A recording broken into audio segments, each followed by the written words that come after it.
Hello, नमस्कार, सत श्री अकाल, आदाब, अस्सलाम वालेकुम। आप सभी को बच्चों, मैं रोहित रघुवंशी, आपका रीजनिंग मेंटर। क्या हालचाल, कैसे हैं आप लोग सभी? सारे बच्चे एक बार कमेंट करके बताएंगे तो सारे लोग सरप्राइज भी होंगे कि रोहित सर आज भी समय चेंज है। देखिए, वैसे तो आपको पता ही होगा, लेकिन नहीं भी पता है तो मैं आपको बता देता हूँ। प्यारे दोस्त, एसबीआई क्लर्क का एग्जाम एनालिसिस चल रहा है। एसबीआई क्लर्क का एग्जाम एनालिसिस। तो प्यारे दोस्त, 10 बजे मैं उस एनालिसिस में बिजी रहता हूँ। 10 बजे जो है उस एनालिसिस में थोड़ी सी चल रही है, और ये एग्जाम 27 को है, 28 को है और 1 तारीख को है। ठीक है, राइट। इसलिए तरुण सर ने क्लास चेंज कराई थी। अब जब उन्होंने चेंज कराई तो मुझे, अब मैं बीच में फंस रहा हूँ। मैं बीच में कैसे फंस रहा हूँ बताता हूँ आपको। 12 बजे मेरी यूट्यूब पे क्लास है। ठीक है, 1 बजे ऐप पे आपकी क्लास है, 2 बजे ऐप पे आपकी क्लास है, 3 बजे ऐप पे आपकी क्लास है। ठीक है, और 4 बजे भी आपकी ऐप पे क्लास है। ठीक, या तो मुझे 5 से 6 करानी चाहिए, या फिर 6 से 7, इस तरह से। जब मुझे लगा कि 11 बजे स्लॉट खाली है तो मैंने उसमें पर ले ली क्लास। ठीक है, तरुण सर लेंगे 7 बजे शाम को, ध्यान रखना। ठीक है, तरुण सर शाम को 7 बजे क्लास लेंगे, ध्यान रखना बच्चों। तरुण सर मैथ की क्लास शाम को 7 बजे लेंगे आज। ठीक है, ये 3 दिन थोड़ा सा कॉपरेट करना सारे बच्चे मिलकर। 3 दिन, 27, 28 और 1 तारीख को, ये 3 दिन प्लीज आप सभी से मुझे सपोर्ट की उम्मीद रहेगी। 27, 28, 1 तारीख को एसबीआई क्लर्क का एग्जाम एनालिसिस हो रहा है, इसलिए 3 दिन थोड़ा सा चीजें रहेंगी। ठीक है बच्चों, तो इसलिए हम ये चाहते हैं कि क्लास मिस ना हो, क्लास आपकी होती रहे, बच्चा परेशान ना हो, बच्चा ये ना कहे कि यार एसबीआई क्लर्क का एग्जाम एनालिसिस चल रहा है तो हमें जो है छोड़ दिया। ठीक है, इसलिए हमने जो है क्लास इस समय कर लिया।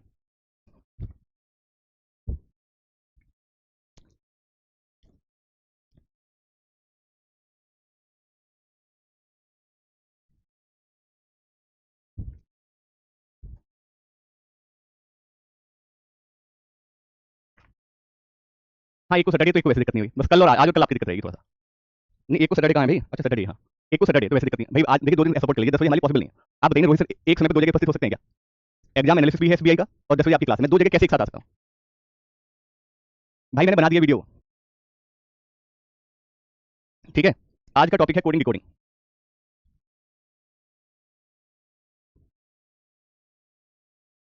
कोडिंग डिकोडिंग रहेगा। प्यारे दोस्त, कोडिंग डिकोडिंग अगर मैं बात करूं आपसे रेलवे और एसएससी की,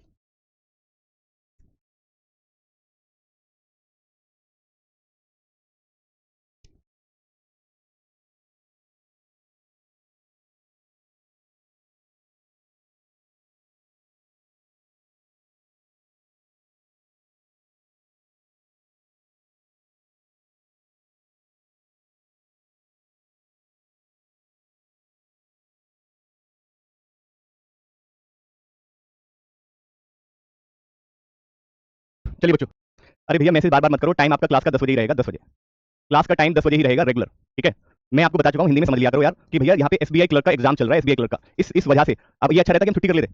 अगर आप ये कहें तो बताओ, मैं छुट्टी कर लूंगा, बोलो।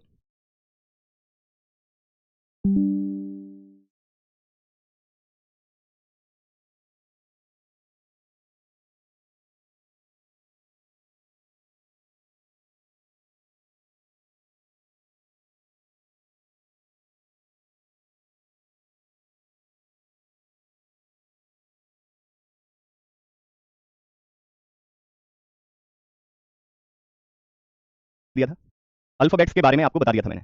ठीक है, अल्फाबेट्स के बारे में क्या बता दिया था कि भाई आपको बताइए ए से लेकर जेड तक इनकी जो है बच्चों प्लेस वैल्यू, अल्फान्यूमेरिक सीरीज में मैंने बता दी थी प्लेस वैल्यू। ठीक है, और इनके अपोजिट, और सबको ये याद होगा, सबको ये याद होगा। कितने बच्चों को याद है बताओ जरा, बताइए जरा, बोलिए बोलिए, बताइए बेटा। प्लेस वैल्यू और अपोजिट, प्लेस वैल्यू और अपोजिट, प्लेस वैल्यू और अपोजिट। कितने बच्चों को बताया कि भी हाँ याद है? कितने बच्चों को, बोलिए बोलिए, बताइए भाई, याद है ना सभी को? चलिए, तो देखिए मैं आपको ये कह रहा था कि जो रेलवे और एसएससी होता है उसमें टाइप लगाते हैं, लेकिन कोडिंग डिकोडिंग में इसमें क्वेश्चन अलग तरीके से पूछे जाते हैं।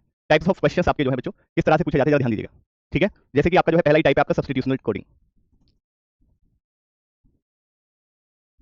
जिसको आप ये भी कह देते हो चाइनीज कोडिंग, जिसको आप क्या कह देते हो? चाइनीज कोडिंग भी कह देते हो। सब्स्टिट्यूशनल कोडिंग को आप क्या कह देते हो? चाइनीज कोडिंग भी आप कह देते हो, राइट। सब्स्टिट्यूशनल कोडिंग को आप चाइनीज कोडिंग भी कह देते हो, राइट।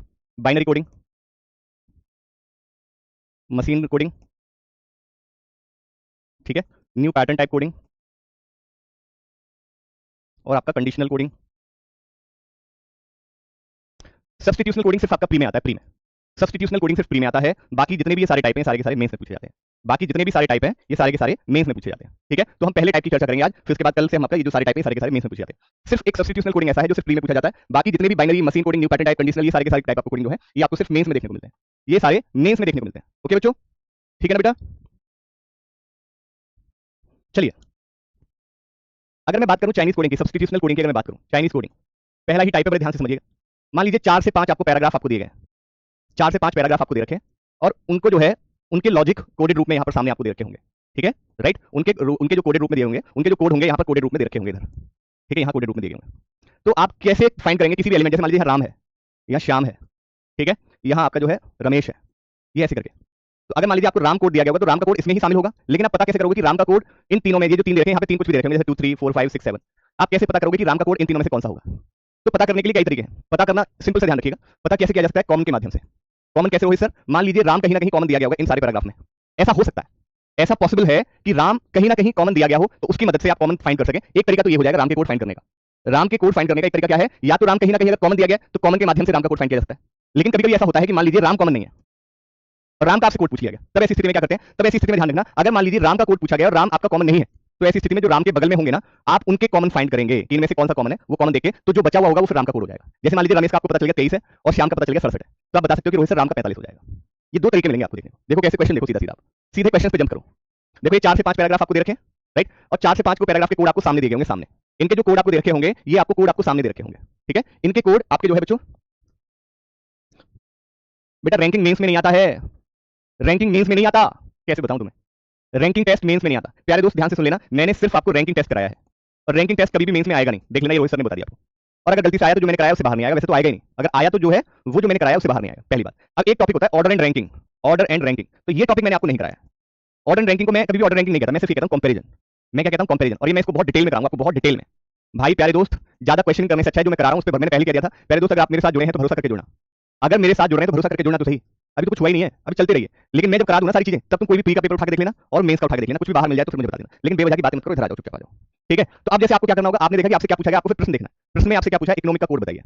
आपने क्या पहला काम ये देखना है कि इकोनॉमिक इन चारों में कहां-कहां दिया गया है। तो आपने कहा रोहित सर इकोनॉमिक आपको पहले में दे रखा है और इकोनॉमिक आपको चौथे में, कहीं और भी इकोनॉमिक दिया गया और आपको दूसरे में, यानी कि इकोनॉमिक पहले में कॉमन है, दूसरे में कॉमन है और चौथे में। तो प्यारे दोस्त पहले दूसरे चौथे में कोड कॉमन होंगे। देखो कैसे, ईडब्ल्यू पहले में भी कॉमन है, ईडब्ल्यू दूसरे में भी कॉमन है, ईडब्ल्यू चौथे में भी कॉमन है।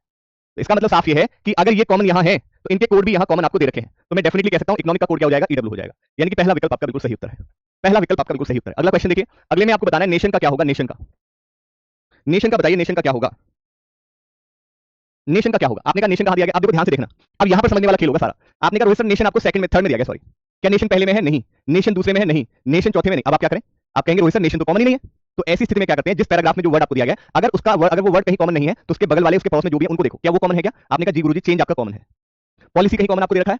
आपने कहा पॉलिसी कहीं भी कॉमन नहीं दिया गया, ना तो पहले में, ना दूसरे में, ना चौथे में। इसका मतलब साफ ये है कि रोहित सर पहले और तीसरे में एल ही कॉमन है। अब बचे हमारे पास एसडी और डीआर, हमारे पास क्या बचा? एसडी और डीआर बचा, यानी कि ये जो कोड है ये आपका नेशन का जो कोड होगा इन दोनों में से कोई होगा, लेकिन कंफर्म नहीं बताया जा सकता। नेशन का जो कोड है वो इन दोनों में से कोई एक होगा, कंफर्मेशन नहीं बताया जा सकता। क्यों? अगर हमारा पॉलिसी कहीं कॉमन होता, पॉलिसी कहीं अगर कॉमन दिया गया होता तो हम बता पाते, लेकिन पॉलिसी कहीं कॉमन नहीं दिया गया, तो इस वजह से हम इन दोनों के कोड जो है, इन दोनों के कोड यही दो होंगे, नेशन और पॉलिसी के जो कोड हैं वो ये दो होंगे। अब लेकिन कौन किसका है ये कंफर्म नहीं है, यानी कि इसका मतलब साफ ये है कि नेशन का कोड कंफर्म नहीं बताया जा सकता। यानी कि जो ये ऑप्शन दिए गए मैं कैसे बताऊं कि ए ऑप्शन होगा या सी ऑप्शन होगा? तो मैं क्या कहूंगा, फिर मैं ज्ञात नहीं कर सकता, राइट। सोमेश कह रहे हैं कि सर ऐसा ही क्वेश्चन आया था एसबीआई क्लर्क में। एग्जैक्टली सर, सोमेश कुमार सिन्हा जी कह रहे हैं कि रोहित सर एसबीआई क्लर्क में ऐसा ही क्वेश्चन आया था। एग्जैक्टली सर, थोड़ा ध्यान से देखिएगा क्या कह रहा है बच्चा, इस बच्चे की बात को ध्यान से सुनिएगा, जितने भी आरआरबी के बच्चे सुन रहे हैं ध्यान से, आरआरबी के बच्चे जितने भी ध्यान से देख रहे हैं सेशन को, उसकी बात को सुनिएगा क्या कहा उसने कि रोहित सर एसबीआई क्लर्क में एग्जैक्ट ऐसा ही क्वेश्चन आया था। सुनिएगा ध्यान से बेटा, चलिए। What does dB represent? DB का कोड क्या होगा? आपने कहा डीबी तो यहां दिया गया होगा, रोहित सर डीबी तो यहां दे रखा है। आपने कहा डीबी कहीं और कॉमन है, ना तो पहले में है, ना दूसरे में, ना तीसरे में। ऐसी स्थिति में आप क्या करते हैं, जब कोई कोड अगर कॉमन नहीं मिलता तो ऐसी स्थिति में आप क्या करोगे, जो बगल वाले हैं उनके देखते हो। आपने कहा ईडब्ल्यूएनओ यहां दे रखा है, ईडब्ल्यूएनओ यहां दे रखा है, कॉमन है ये दोनों, राइट। तो कॉमन है तो इसका मतलब आप देखोगे, देखो education economic, education economic common है, तो बचा क्या? कनेक्शन बचा। तो जो बचा है वो निश्चित तौर पे बचे हुए का ही कोड होगा, यानी कि कनेक्शन डीबी का कोड हो जाएगा, यानी कि डी विकल्प आपका राइट है। कनेक्शन आपका डीबी का कोड हो जाएगा, डी ऑप्शन राइट। अगला प्रश्न देखिएगा, अगले प्रश्न को तवज्जो दीजिएगा सभी बच्चे मिलकर। अगला प्रश्न है, अब देखिएगा प्रश्न की तवज्जो देनी है। आपसे पूछा है मे बी, मे बी का मतलब क्या होता है? आपसे प्रश्न का जवाब संभावना में पूछा गया। जब भी जवाब संभावना में पूछा गया होता है तो आपको ये बात समझनी होती है कि वहां पर एग्जैक्ट कोड नहीं आएगा, एग्जैक्ट कोड नहीं आएगा, संभावना यानी कि दो के बीच में कंफ्यूजन रहेगा, लेकिन आप उसमें संभावना के केस में उनमें से किसी एक को अज्यूम कर सकते हैं ऑप्शन के अकॉर्डिंग। जब भी कभी मे बी के रूप में पूछा जाए कि मे बी बताइए कौन सा कोड हो सकता है, तो यानी कि इसका मतलब ये है कि दो में दिक्कत होगी, तो ऑप्शन के विकल्प के अनुसार आप एक को चूज कर सकते हैं। वो देखो मैं बताऊंगा कैसे। आपसे क्या क्या पूछा गया? Change city policy. आपको पता था कि रोहित सर पॉलिसी का हमें नहीं पता, एसडी डीआर में से नहीं पता, एसडी और डीआर में से कोई एक होगा, लेकिन कंफर्म नहीं कर सकते। एसडी डीआर नहीं है, एसडी डीआर दोनों नहीं हो सकते, राइट, दोनों नहीं हो सकते क्योंकि नेशन नहीं है यहाँ पर। एसडी डीआर दोनों नहीं हो सकते, यहाँ पे एसडी डीआर में से कोई है नहीं। अब आपके पास एक ही विकल्प है, या तो ए ऑप्शन होगा या डी ऑप्शन होगा, क्योंकि डीआर तो ठीक है। हमने अब देखो यहाँ पर क्या कर लिया, हमने यहाँ पर क्या मान लिया है भाई, हमने यहाँ पर मान लिया है कि पॉलिसी का कोड डीआर होना चाहिए। कैसे मान लिया? क्योंकि मैंने ऑप्शन के विकल्प के अनुसार देखा, ए और डी विकल्प में मैंने देखा कि दोनों में डीआर है, यानी कि दोनों में डीआर है, तो मतलब मुझे ए मान लिया गया कि डीआर आपका पॉलिसी का होना चाहिए, यानी कि पॉसिबिलिटी के रूप में, संभावना, कंफर्म नहीं है।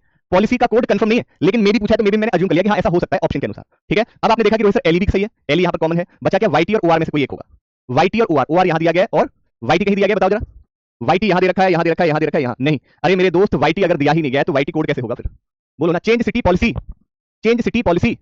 अब देखो एक सेकंड सुनिए बात को, ध्यान से सुनिएगा, बहुत ध्यान से सुनिएगा। आपने कहा चेंज सिटी पॉलिसी, तो चेंज और पॉलिसी का तो आपको कंफर्म है एलईडीआर, एलईडीआर चेंज और पॉलिसी का कोड है। अब देखो चेंज और पॉलिसी, ठीक है। अब मेरे प्यारे दोस्त यहां पर सुनिएगा, सिटी का जो कोड है, सिटी आपको इसमें दिया ही नहीं है। अब देखो एक और सबसे बड़ी बात सुनिएगा, बहुत ध्यान से समझिएगा, इस पूरे में कहीं भी ना तो पहले पैराग्राफ में, ना दूसरे में, ना तीसरे में, ना चौथे में, इन चारों में कहीं भी सिटी नहीं दिया गया, तो फिर कैसे करेंगे? तो आपको पता है कि आपसे मे भी पूछा है, मे भी, तो मे भी का मतलब यानी कि आपको ये कहा जाएगा कि वाईटी या फिर ओआर में से कोई एक होगा। लेकिन प्यारे दोस्त ओआर सिटी का कोड नहीं हो सकता। क्यों नहीं हो सकता रोहित सर? इसलिए नहीं हो सकता क्योंकि ओआर का कोड इन तीनों में से किसी में एक में है। ओआर का जो कोड है वो इन तीनों में से होगा और इन तीनों में कहीं भी सिटी नहीं है, इसलिए ये डी ऑप्शन भी नहीं हो सकता। तो बचा क्या मेरे पास? ए विकल्प बचा है, तो ए ऑप्शन आपका राइट है। ए ऑप्शन आपका राइट है, ए ही होगा, ये कंफर्म है, ए ही होगा, समझ लीजिएगा बात को, ठीक है, ए ही होगा। ठीक है बच्चे, क्लियर है बात क्लियर नहीं? चलिए भाई अगला प्रश्न देखिए, अगला क्वेश्चन क्लाइमेट। क्लाइमेट आपको यहां दे रखा है, आपने देखा क्लाइमेट कहीं कॉमन दिया गया, दूसरे में, तीसरे में, चौथे में नहीं, क्लाइमेट कॉमन नहीं दिया गया, तो इकोनॉमिक चेंज, चेंज आपको यहां दे रखा है, इकोनॉमिक आपको यहां दिया गया। तो आपने कहा रोहित सर एलईबी कॉमन है, ईडब्ल्यू भी कॉमन है, तो बचा क्या? ओआर बचा। तो क्लाइमेट का क्या हो जाएगा? ओआर हो जाएगा।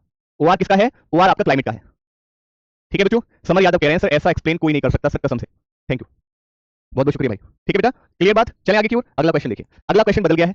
यहाँ पर अभी तक आपको वर्ष दे रखे थे, अब यहाँ पर कोड में आपको, कोड के रूप में आपको क्या दिया गया बच्चों? कोड के रूप में आपको नंबर दिए गए, कोड के रूप में आपको नंबर दिए गए, ठीक है, कोड के रूप में आपको नंबर दे रखे हैं। ध्यान से देखिएगा, समझिएगा, आपको बताना है बेटा एक्सीलेंट बताना है। एक्सीलेंट आपको क्या दिया गया है? एक्सीलेंट आपको यहाँ भी है और यहाँ भी है। पहले तीसरे में एक्सीलेंट कॉमन है, पहले तीसरे में क्या कॉमन है? 13, 13 के अलावा कोई और कॉमन है नहीं, तो इसका मतलब यानी कि एक्सीलेंट का कोड 13 होगा, ए विकल्प आपका राइट। अगला क्वेश्चन देखिए, अगला प्रश्न है आप सभी के लिए, गौर से देखिएगा। अगला कह रहा है कि बताइए यूनिक टारगेट का क्या होगा? आपने कहा यूनिक ये रहा, टारगेट ये रहा, यूनिक टारगेट आपके यहाँ भी दिया गया। तो आप देखिएगा रोहित सर यहाँ पर 22 कॉमन है, ठीक है, और ऊपर में क्या कॉमन होगा? ऊपर में 16 कॉमन है। तो पहले में 16 के अलावा कोई कॉमन है? 13, 25, 12 नहीं। नीचे वाले में कोई कॉमन है? आपने कहा नीचे वाले में 19 भी तो कॉमन है, लेकिन 19 आपको यहाँ भी दिया गया, 19 दूसरे में भी है, 19 तीसरे में भी है, 19 चौथे में भी है। तो दूसरे तीसरे चौथे में क्या कॉमन है भाई? दूसरे तीसरे चौथे में, दूसरे तीसरे चौथे में यूनिक, यूनिक और यूनिक, दूसरे तीसरे चौथे में 19 आपको कोड दिया गया कॉमन। ठीक है बच्चों, बताओ ध्यान से, बोलिए बोलिए। तो इसका मतलब यूनिक टारगेट का क्या हो गया? यूनिक टारगेट का क्या हो जाएगा? 16 और 19 हो जाएगा। 16 और 19 मतलब ई ऑप्शन राइट है, 16 और 19 यानी कि आपका ई ऑप्शन करेक्ट है। 11, 11 यहाँ दिया गया, 11 यहाँ भी नहीं है, यहाँ भी नहीं है, यहाँ भी नहीं है, लेकिन आपने कहा रोहित सर 25 कॉमन है, 16 कॉमन है, 19 कॉमन है, सारे कॉमन दे रखे हैं, तो बचा हुआ 11 का कोड होगा। यानी कि आपको पता था यूनिक और टारगेट कॉमन है, कैपेबल भी कॉमन है, तो बचा क्या? ब्रेव बचा, यानी कि ब्रेव आपका डी ऑप्शन राइट है, ब्रेव यानी कि डी ऑप्शन करेक्ट। अगला क्वेश्चन देखिए, अब देखो बहुत बार ऐसा भी क्वेश्चन पूछा गया, इस क्वेश्चन को ध्यान से देखिएगा बेटा, बहुत ध्यान से सुनिएगा, बहुत ध्यान से देखिए। बहुत बार ऐसा भी क्वेश्चन आता है कि जब आपको यदि दिया गया है, प्यारे दोस्त सदैव याद रखना, अगर आपको कभी इफ करके कोई भी लाइन आपको दी जाए, तो सदैव इसका मतलब, यदि का मतलब ये होता है कि यानी कि उस चीज को आप मान लेना, उस चीज का आप एज्यूम कर लेना कि हाँ ऐसा हो सकता है, राइट, ऐसा हो सकता है। ओके, क्लियर है बात सभी का? नहीं, ऐसा हो सकता है। ओके जी, चलिए, तो यानी कि अगर आपको दिया गया बेस्ट एम, बेस्ट एम को दे रखा है 20 और 12, ठीक है, यानी कि एज्यूम करनी है कि बेस्ट और एम के यही कोड होंगे, तो आपको बताना है 22 और 25 का क्या होगा। 25 आपको यहां दिया गया, 25 आपको यहां भी दिया गया, तो 25 का तो कोड आपको पता था, क्या पता था भाई? आपने कहा रोहित सर टारगेट तो नहीं होगा 25 का, क्योंकि इसमें दूसरे में भी कॉमन है, दूसरे में 25 नहीं है, लेकिन आपने कहा कैपेबल, कैपेबल हम कह सकते हैं, कैपेबल आपका 25 का हो सकता है, ठीक है, लेकिन 22 का क्या बताओगे भाई? 22 का, 22 का क्या बताओगे? आपने कहा रोहित सर 19 और 16 कॉमन है, 20 आपका यहां से कॉमन है, तो 22 का आप बता सकते हो, 20 और 22, 20 और 22 यहां भी दिया गया, दूसरे तीसरे में 20 और 22 दिया गया, दूसरे तीसरे में 20 22 दिया गया, दूसरे तीसरे में 20 22, यानी कि गुड बेस्ट, गुड बेस्ट, यानी कि 20 और 22 के कोड गुड और बेस्ट होंगे, लेकिन हमें कंफर्म बताना है कि क्या होगा? 20 और 22 के ये कोड होंगे, लेकिन कंफर्म बताना है 22 का क्या कोड होगा। तो आपने इसका सहारा लिया, आपने कहा भाई 20 और 22 गुड बेस्ट, आपने कहा यहाँ बेस्ट दे रखा है, और 20 और 22 में से क्या दिया गया? 20 दे रखा है, यानी कि मैं कह सकता हूँ बेस्ट का कोड 20 होगा। अगर आप ये कह सकते हो कि बेस्ट का कोड 20 होगा, तो गुड का कोड कितना हो जाएगा? 22, यानी कि सीधी सी बात, गुड कैपेबल आपका जो है राइट आंसर, सी विकल्प आपका राइट, गुड कैपेबल आपका करेक्ट आंसर होगा, गुड कैपेबल आपका जो है करेक्ट आंसर हो जाएगा। बताइए, गुड कैपेबल आप बता सकते हैं?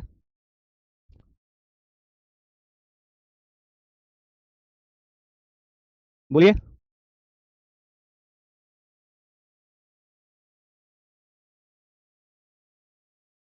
बोलो बोलो। चलिए, बहुत ही प्यारा सा क्वेश्चन था, what is the sum of the code unique and best?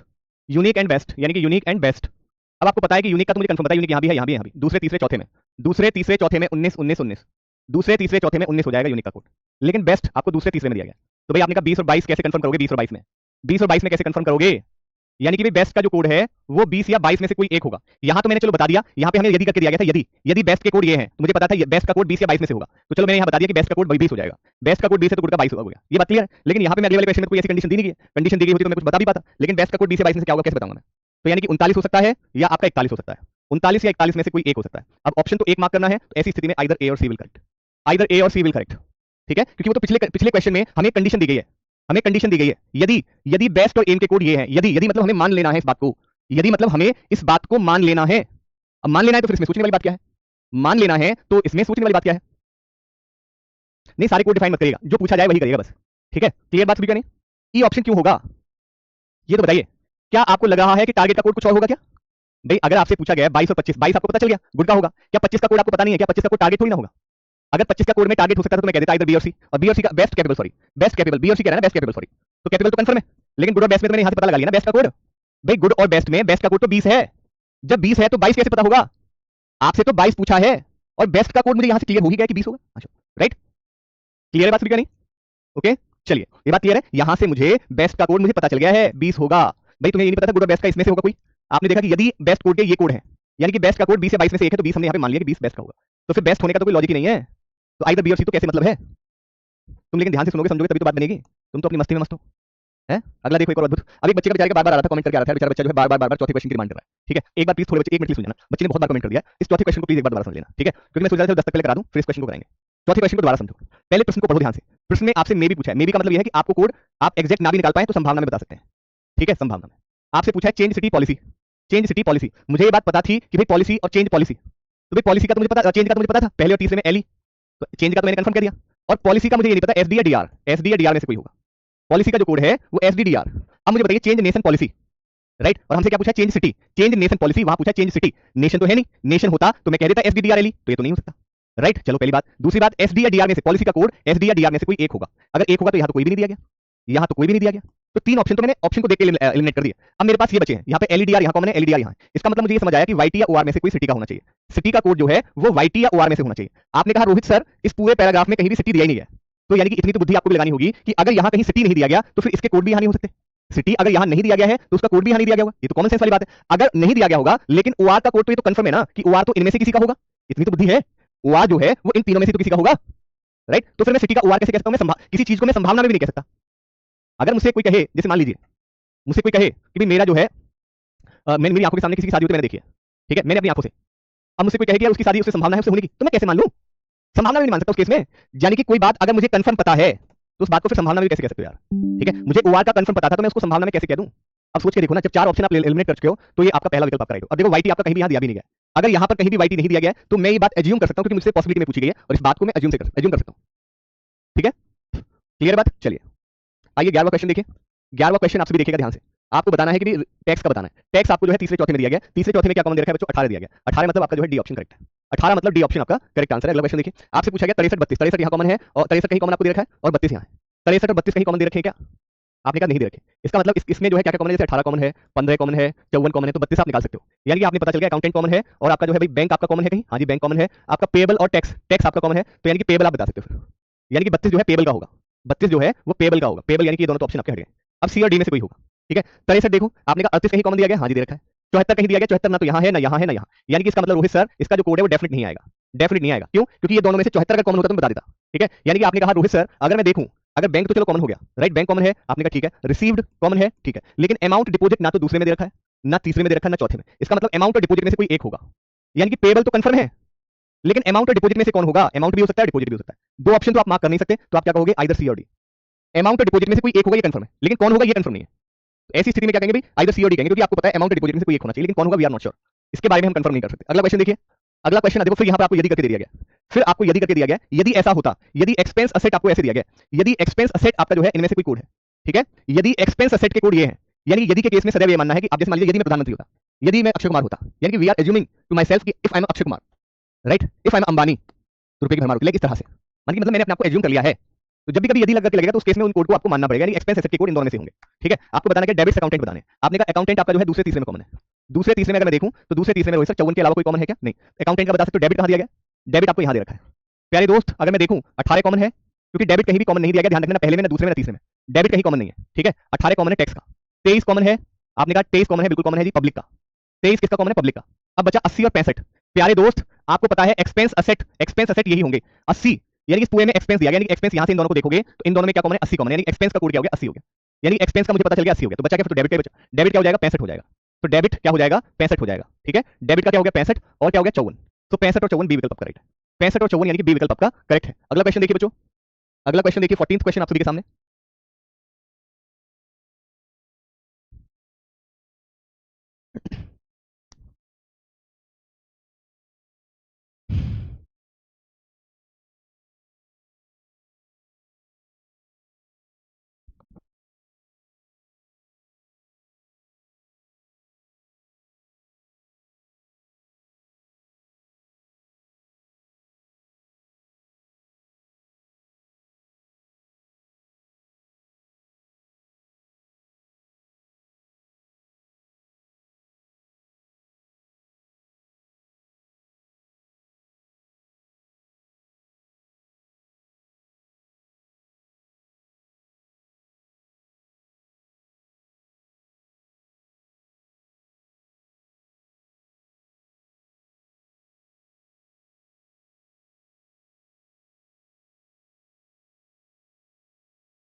बना लिया।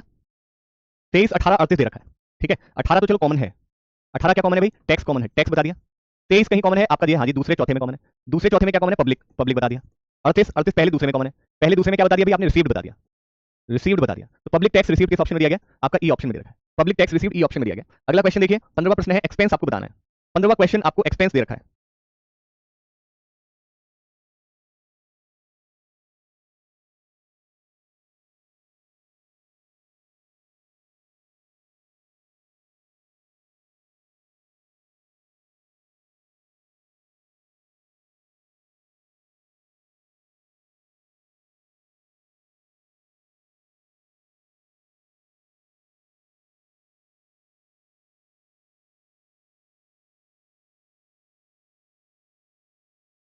ठीक है, एक्सपेंस आपका जो है बच्चों यहाँ दे रखा है, एक्सपेंस आपको दे रखा है। आपने कहा रोहित सर एक्सपेंस ना तो पहले में है, ना दूसरे में, ना तीसरे में। आपने कहा टैक्स कॉमन है जी, और आपका जो है आपको पता है डेबिट भी कॉमन नहीं है।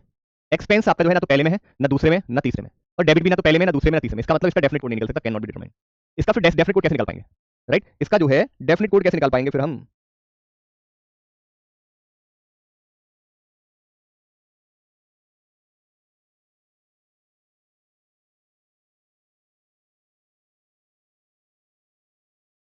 ठीक है बच्चे, चलिए बेटा, क्लियर है बात सभी का? नहीं, कल हम एक नया टाइप देखेंगे। देखो जैसे यहाँ पे, अब देखो यहाँ पे क्या पूछा है, पॉसिबल कोड।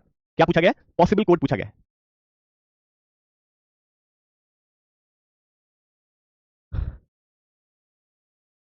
ठीक है बच्चे, पॉसिबल को क्या कहना है, पॉसिबल आपको बता रहा है एनर्जी बिल्ड का आपने बताना है, एनर्जी बिल्ड।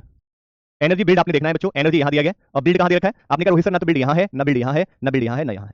और आपने कहा कि रोहित सर अगर मैं देखूं तो battery, create, level, level common है, ठीक है, क्रिएट कॉमन है, बैटरी आपको नहीं दिया गया, बैटरी दे रखा है यहाँ भी कॉमन है। यानी कि आपको एनर्जी का कोड निकाल सकते हैं कैसे। आपने कहा ए ई यू ई तो आपका यहाँ से कॉमन हो गया, टी ई यहाँ से कॉमन हो गया, राइट, क्लियर। तो बचेगा सीई, एनर्जी का कोड सीई हो जाएगा। अब बिल्ड का कोड इसमें है नहीं तो इसमें होना नहीं चाहिए, तो सीई यहाँ नहीं है, सी यहाँ है, सब जगह है। आपने कहा रोहित सर इसमें देखो पीई है, पीई, तो आपने कहा पीई ना तो यहाँ दे रखा है,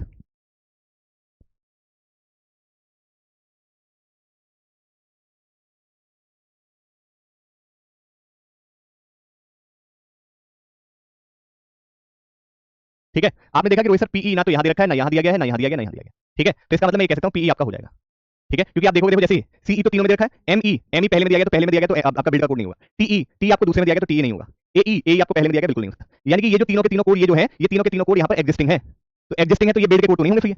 इसका मतलब यही कोड होगा जो आपका ऐसा कोड, ऐसा कोड जो इसमें एग्जिस्ट नहीं कर रहा है, उसको हम कह सकते हैं कि हाँ ये पॉसिबल कोड इसका हो सकता है, ये पॉसिबल कोड इसका हो सकता है, ठीक है। प्यारे दोस्त, हो तो गई बच्चे मेरी क्लास, ये मेरी क्लास ये हो तो गई अब, ठीक है। 12 बजे मेरी यूट्यूब पे क्लास हो गई है, इसलिए 12 बजे मेरी यूट्यूब पे क्लास है, ठीक है।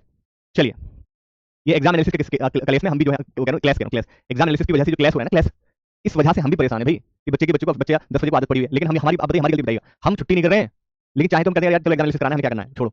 लेकिन टीचर अपना समय निकाल के कैसे भी करके क्लास कर रहा है, क्या क्लास, हमसे किसी ने ये नहीं कहा कि नहीं कि क्लास ले, नहीं भाई, जिम्मेदारी इसको कहते हैं, याद रखना जीवन में, कि अगर कोई और दूसरा काम है तो उस काम के लिए भी समय निकाला और आपके लिए भी समय निकाला, राइट। जिम्मेदारी से भागना उसे कहते हैं कि हम एनालिसिस कराते क्लास छोड़ देते, वो होता है जिम्मेदारी से भागना। लेकिन यहाँ जिम्मेदारी संभाली कि क्लास नीचे कभी भी हो जाए। अरे तुम अगर लाइव में देखोगे तो बाद में रिकॉर्डेड देख लेना, 2 दिन का तो खेल है बस, तीसरे दिन से दोबारा मुलाकात होगी लाइव में 10 बजे। 1 तारीख को होनी नहीं, आज और कल की परेशानी बस, आज और कल थोड़ा सा झेल लीजिए। और दिक्कत क्या आ रही है, पढ़ाई तो कुछ और तो हो नहीं रहा, ठीक है। चलिए, बहुत बहुत शुक्रिया, बहुत बहुत धन्यवाद, ख्याल रखिए। बस देखिए ना कितना गंदा गंदा बोलते हैं आप लोग हैं, तो समझ में आता है, चलिए ठीक है, आपकी चॉइस है। ये समझ में आता है कि फैमिली क्या है, किस फैमिली बैकग्राउंड से निकलते हैं आप, यहाँ से समझ में आता है। करिए जो करना है आपको, बोलिए, राइट। क्या हुआ, क्या हो गया बेटा, ठीक है, बाकी आपकी चॉइस है, बोलिए, उल्टा बोलना है, थैंक यू, नमन है तुम जैसे बच्चे।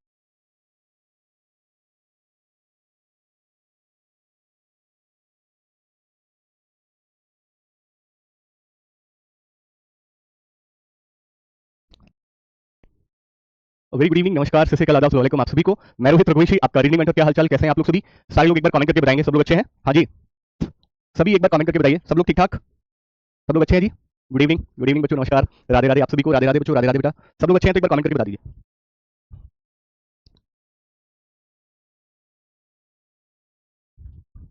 Good afternoon, good afternoon, good evening, good evening बच्चों।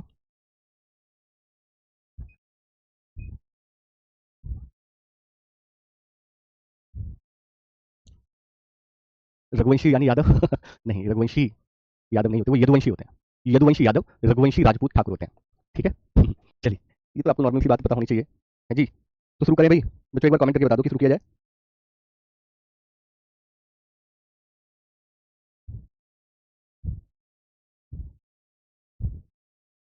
तो चलें शुरू करें। कमेंट करके बताओ बच्चों। देखिए चाइनीज कोडिंग हमने कल बता ही दी थी, आई होप आप सभी ने। अब बीच में और कभी एक बार डिस्कस करूंगा। हम याद रखना बच्चों, कल हमने जो समझाया था वो प्री लेवल था। कल की जो क्लास हमने बताई थी, कल की जो क्लास हमने कराई थी वो प्री लेवल की थी। लेकिन आज कोडिंग डिकोडिंग में हम मेंस लेवल करेंगे। तो मेंस लेवल है तो आपको तवज्जो थोड़ी ज्यादा देनी होगी, थोड़ा ध्यान ज्यादा देना होगा, थोड़ा समझना अच्छे से होगा आप सभी को। ध्यान दीजिएगा सारे बच्चे मिलकर, ठीक है बच्चों, थोड़ा ध्यान से समझिएगा।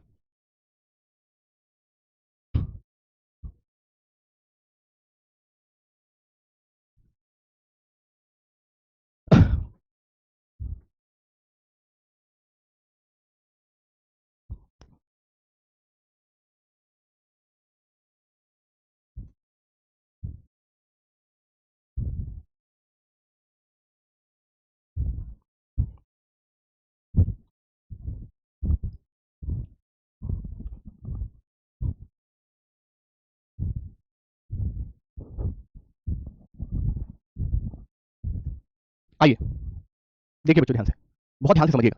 ये आपको निर्देश दिया गया हुआ, डायरेक्शन दे रखा है आपको। डायरेक्शन में कहा गया है कि भाई आपको ये जो लेटर दिए गए हैं, ये जो लेटर दिए गए इनके कोड आपको नीचे दिए गए। यानी कि पी का जो कोड है आपको 4 दिया गया है, एम का जो कोड है वो बीटा है, ए का जो कोड है वो 1 है। इस तरह की टेबल आपकी एग्जाम में भी बनी आएगी अगर ये क्वेश्चन आता है, राइट। ठीक है, अगर ये क्वेश्चन आता है तो ये टेबल इस तरह से बनी आएगी जिसमें इन लेटर के कोड ये सामने, एच का कोड स्टार, डब्ल्यू का 6, आर का ये सब आपको कोड दे रखे हैं। इस पर कुछ कंडीशंस आपको दी गई होंगी, राइट। इस पर कुछ कंडीशंस आपको दे रखी होंगी, ये कंडीशनल बेस्ड है। इस पर कुछ कंडीशंस आपको दी गई होंगी, राइट। उन कंडीशंस को पढ़ना है, देन उसके बाद जो क्वेश्चन दिया गया है उसको सॉल्व करना है। कह रहा है ध्यान से सुनना, कह रहा है कि यदि पहला अक्षर, कंडीशन पहली क्या कह रही है, यदि पहला अक्षर कॉन्सोनेंट है, यदि पहला अक्षर अगर कॉन्सोनेंट है और अंतिम अक्षर अगर वॉवेल है तो दोनों को बदल दिया जाएगा। क्रॉस का मतलब क्या होता है, मैं लिख देता हूं, इंटरचेंज। इंटरचेंज का मतलब होता है बदल देना, ठीक है। फिर आपसे कहा गया कि यदि पहला और अंतिम दोनों अक्षर व्यंजन है, पहला और अंतिम अक्षर दोनों के दोनों कॉन्सोनेंट है, पहला अक्षर भी और अंतिम अक्षर अगर दोनों के दोनों कॉन्सोनेंट है तो आपसे कहा गया लास्ट वाले के कोड के अनुसार इसको बदला जाएगा, ठीक है। यानी कि लास्ट वाले कोड के अकॉर्डिंग आपका जो है होगा। तो दोनों को, दोनों जो दोनों होंगे पहले और लास्ट के, दोनों को लास्ट के कोड के अकॉर्डिंग बदला जाएगा। फिर कहेगा कि पहला अगर वॉवेल है, पहला लेटर अगर वॉवेल है और लास्ट लेटर अगर कॉन्सोनेंट है तो दोनों को स्टार से बदला जाएगा, स्टार के द्वारा कोडेड किया जाएगा। दोनों को किससे कोडेड किया जाएगा, स्टार से कोडेड किया जाएगा, ठीक है प्यारे दोस्त, स्टार से कोडेड किया जाएगा, राइट। समझ आ रही बात सभी क्या नहीं। चलिए, ई ए के आर एफ, ई ए के आर एफ आपको दिया गया, ई ए के आर एफ आपको दे रखा है, बहुत ध्यान से समझिएगा। आपने कहा कि रोहित सर पहला के आर एफ, ई ए के आर एफ आपको दिया गया, ई ए के आर एफ आपको दे रखा है, बहुत ध्यान से समझिएगा। आपने कहा कि रोहित सर पहला लेटर आपका वॉवेल है, लास्ट का लेटर आपका कॉन्सोनेंट है। यहां पे इसमें कंडीशन क्या दी गई है, इस वाले क्वेश्चन में क्या दिया गया, पहला वॉवेल दिया गया है और लास्ट का आपको कॉन्सोनेंट। अब आपको ये देखना है कि बट स्लो है, और कोई प्रॉब्लम नहीं है, शानदार पढ़ा रहे हैं बेटा, और कितना स्लो पढ़ाऊं, राइट। आवाज डबल आ रही है, बता देने एक बार, सब कुछ सही है, कोई इशू नहीं है, पढ़ लो तमीज में, ठीक है, तमीज में पढ़ लो। ये मौका, ये जीवन दोबारा नहीं मिलेगा। प्राइवेट में जिंदगी भर टाइम नहीं रह जाएंगे। प्राइवेट नौकरी कुछ और नहीं होती, याद रखना बच्चों, बहुत घिसना पड़ता है, प्रूफ करके दिखाना पड़ता है। और आज के जमाने में तो ऐसा भी है कि कितना भी प्रूफ भी कर रहे होंगे तो भी आपको जो है नीचे दिखाया जाएगा, तो भी आपको कुछ समझा नहीं जाएगा। ये प्राइवेट नौकरी की सच्चाई बता रहा हूं आपको मैं आज। तो इसलिए मेहनत कर लो, सब कुछ इधर उधर की बातों से भूल के बेटा, जीवन में कुछ नहीं है। जीवन पर्यंत घुटने ना घुटने घिस जाएंगे, परेशान हो जाओगे। मेहनत कर लो। चलो, पहला वॉवेल और लास्ट का कॉन्सोनेंट, तो कह रहा है दोनों को स्टार के रूप में। पहला वॉवेल, लास्ट का कॉन्सोनेंट, तो दोनों को स्टार के रूप में, दोनों कोड को स्टार के रूप में। प्यारे दोस्तों, ये 5 विकल्प दिए गए हैं। अगर ये विकल्प नन ऑफ दीज ना देके कुछ और दे देता तो मैं कह देता कि बी ऑप्शन राइट होगा। लेकिन सदैव याद रखना बच्चों, राइट, सदैव याद रखना बेटा, मेरी लग गई थी क्लर्क में, लेकिन ये मत ही है ना, तुम्हें आज मैं समझा रहा हूं, लेकिन मुझे तो कोई समझाने वाला होता, काश काश मुझे कोई बताने वाला होता। उस समय क्लर्क में नौकरी लगी थी, राइट, आरआरबी क्लर्क में। उसमें आरआरबी क्लर्क में, जिसमें मैं बता रहा हूं, उसमें आरआरबी क्लर्क में कितनी तनख्वाह होती थी, मुश्किल से मुश्किल 21 से 22 हजार, और हमें मिल रहे थे 50 हजार, 50 हजार के सॉरी 65 हजार थी मेरे समय, उस समय बता रहा हूँ आपको। 22 हजार और 65 हजार में अंतर देख लो। और ये टीचर क्या होता है, टीचर पढ़ाया सीधा कहीं भी घूमो, कोई दिक्कत नहीं। तो बस ये था कि यार बैंक में तो बहुत ज्यादा दिक्कत हो जाएगी यार, पूरा टाइम रहो और 22 हजार मिलेंगे, और यहाँ तनख्वाह इतनी अच्छी है। काश कोई उस समय कह देता कि भाई प्राइवेट तो हम शायद आज तुम्हारे सामने होते भी ना, तो आज साथ भी ना होते तुम्हारे हम।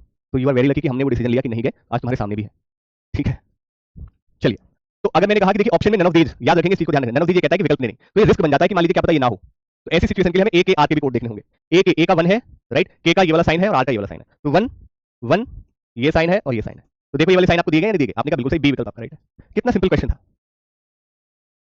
ठीक है, कितना सिंपल क्वेश्चन था आपके सामने। अगला प्रश्न देखिए, ये मेंस में आएगा, ध्यान रखना बच्चों, अगर ऐसा क्वेश्चन आया तो ये मेंस में पूछा जाएगा, ओके। यहां पर देखिए आपको दिया गया J D H I U, J D H I U, यही आपको दिया गया।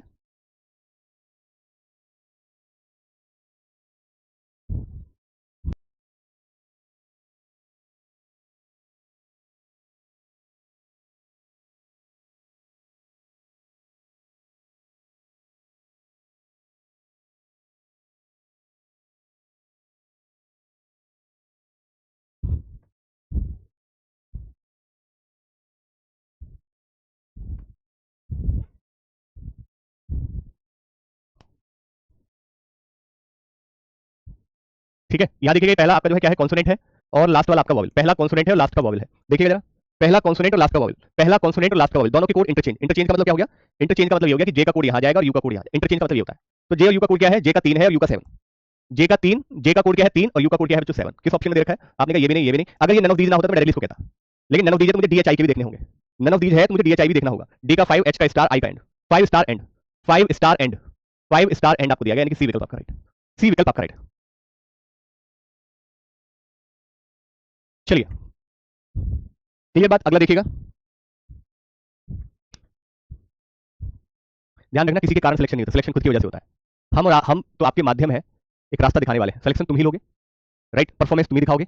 एक डांस टीचर वो डांस सिखाएगा, लेकिन डांस उसको ही करके दिखाना पड़ेगा जब जीतना पड़ेगा। तो अगर जीत की बात आएगी तो डांस उसी करके दिखाना पड़ेगा, प्रूफ उसी करना पड़ेगा, ठीक है, याद रखना। कोई सिंगर है तो क्या सिंगर के जो गुरु होते हैं वो सिखा देते हैं, लेकिन गाता वही है, फिर वहां उसको प्रूफ उसको ही करना पड़ता है कि सच में क्या सीखा है, क्या काबिलियत है उसके अंदर। तो काबिलियत तो खुद दिखानी होगी तुमको ही राइट। तुम ये सोचो कि टीचर ने बता दिया तुम बस अब ये हो गया सिलेक्शन, नहीं, करके आपको वही दिखाना पड़ेगा, ठीक है, करके आपको वही दिखाना पड़ेगा राइट। आर जे के टी पी, भाई दोनों पहला और लास्ट का कॉन्सोनेंट है, पहला और लास्ट अगर दोनों कॉन्सोनेंट हो तो भैया लास्ट वाले के अकॉर्डिंग बदला जाएगा, ठीक है, लास्ट वाले के अकॉर्डिंग। तो लास्ट क्या है पी, तो पी का कोड क्या है भाई, पी का कोड आपका क्या है 4, पी का कोड जो 4 है वो लास्ट वाले का कोड भी पहले वाले का भी होगा। तो आप देखिए ऑप्शन में 4 4 सिर्फ एक ही ऑप्शन में दिया गया, नन ऑफ, मुझे जेकेटी भी देखना पड़ेगा, जेकेटी, तो जे का 3, के का आपका जो है ये आपका होगा, टी का आपका एक्सक्लेमेटरी, ठीक है। तो 3 ये साइन और एक्सक्लेमेटरी किस ऑप्शन में दिया गया, इस ऑप्शन में आपको डी ऑप्शन में दिया गया। So the right answer will be D option. D option कैसा होगा, बिल्कुल सही और सटीक जवाब होगा। डी ऑप्शन कैसा होगा, बिल्कुल सही और सटीक जवाब होगा। अगला क्वेश्चन आप सभी के लिए है, गौर से देखिएगा, बनाने का प्रयास करेंगे सारे बच्चे मिलकर। W D J P M आई,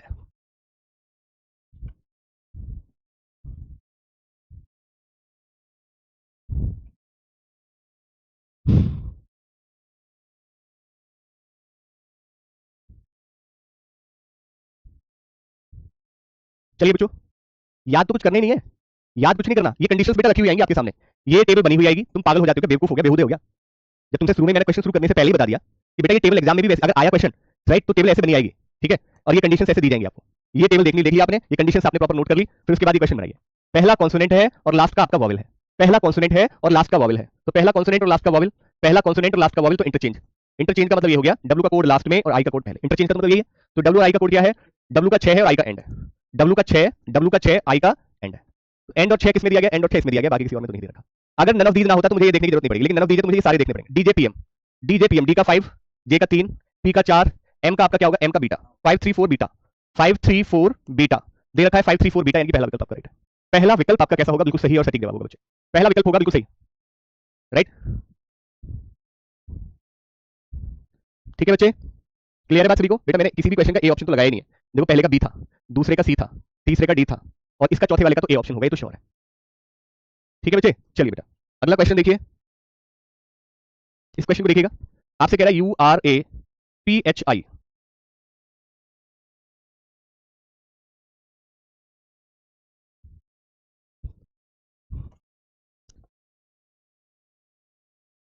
सर मेरी एज 28 है, क्या मैं क्लर्क का फॉर्म भर सकता हूं। देखिए डिपेंड ऑन, आपको भी पता है 28 तक क्लर्क में एज लिमिट 28 तक होती है। मान लीजिए आरआरबी का फॉर्म आया जून में, ठीक है, अगर जून तक अगर तुम्हारी उम्र 28 प्लस हो गई तो तुम नहीं भर पाओगे।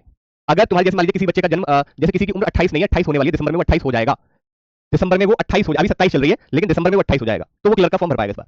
मान लीजिए किसी की उम्र मई में 28 साल हो गई, मतलब मई में वो पूरा 28 का हो गया, तो फिर तो मई के बाद जून में वो 28 प्लस हो जाएगा ना भाई, 28 साल 1 महीना, तो फिर वो 28 साल का कहाँ रहा फिर वो।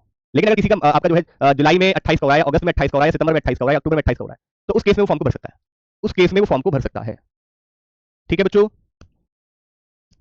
राइट। बेटा देखिए ध्यान से, पहला और लास्ट का वॉवल, पहला और लास्ट अगर वॉवल दिए गए हैं, पहला और लास्ट आपको वॉवल दिए गए हैं, पहला और लास्ट आपको वॉवल दिए गए हैं, पहला और लास्ट, फर्स्ट और लास्ट, पहला और लास्ट, पहला और लास्ट, फर्स्ट और लास्ट आपका वॉवल अगर आपको दिया गया है राइट, पहला और लास्ट का अगर आपको वॉवल दिया गया है, पहला और लास्ट का आपको वॉवल अगर दिया गया है,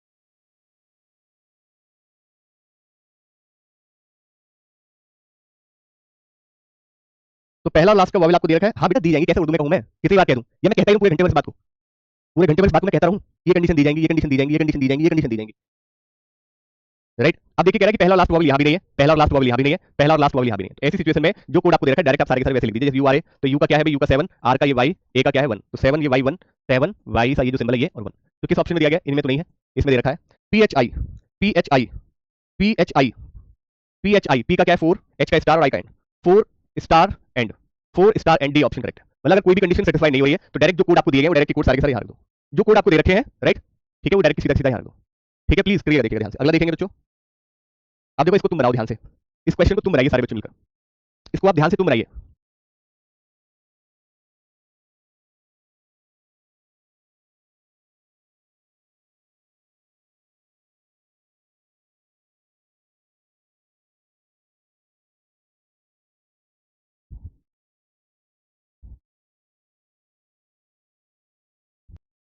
ठीक है, इसको देखो ध्यान से।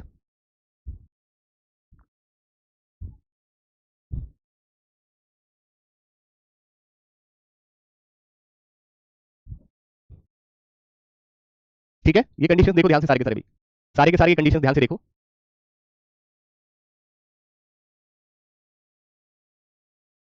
ठीक है, ये क्वेश्चन आपको दिया गया तो ध्यान से समझना। कह रहा है कि पहली डिजिट अगर ऑड है और लास्ट की डिजिट अगर इवन है, तो आपसे कह रहा है फर्स्ट और लास्ट को क्या करना है, आपको इंटरचेंज कर देना है। पहले यदि फर्स्ट एंड लास्ट डिजिट अगर इवन, तो both are coded by the code for the last, तो लास्ट के अकॉर्डिंग आपको जो है इसमें चेंज कर देना है। कह रहा है first as well as last अगर ऑड है तो both are to be coded as X, तो आपको एक्स से कोड कर देना है। कह रहा है कि यदि फर्स्ट अगर इवन है, लास्ट अगर ऑड है, तो by the code for the first digit, तो आपको क्या करना है, वो फर्स्ट फर्स्ट के कोड के अकॉर्डिंग आपको चेंज करना होगा। कह रहा है zero is preceded and followed by an odd number, यदि जीरो जो है preceded and followed by odd, यानी उससे पहले भी बाद में भी, तो फिर उस केस में जीरो के पहले और बाद में अगर ऑड है, पहले भी ऑड और बाद में भी ऑड, ऐसी सिचुएशन में जीरो को आपने पावर के रूप में रखना है। और आपसे ये कहा गया कि जीरो ना तो ऑड है और ना ही जीरो आपका इवन है, जीरो ना तो ऑड है और ना ही इवन है, zero is neither odd nor an even number, zero is neither odd nor an even number. ठीक है, बात समझ आई आप सभी क्या नहीं?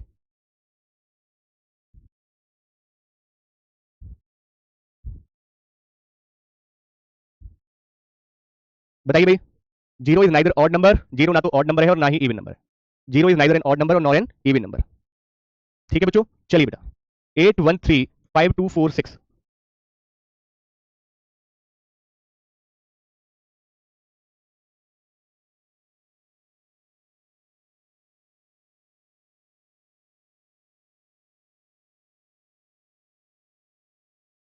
इसका देखो, आपने कहा पहला इवन है, पहला और लास्ट का दोनों ही इवन है, तो पहला और लास्ट का अगर दोनों ही इवन होंगे, पहला और लास्ट दोनों ही इवन होंगे, तो लास्ट वाले कोड के अकॉर्डिंग आपका कोड किया जाएगा।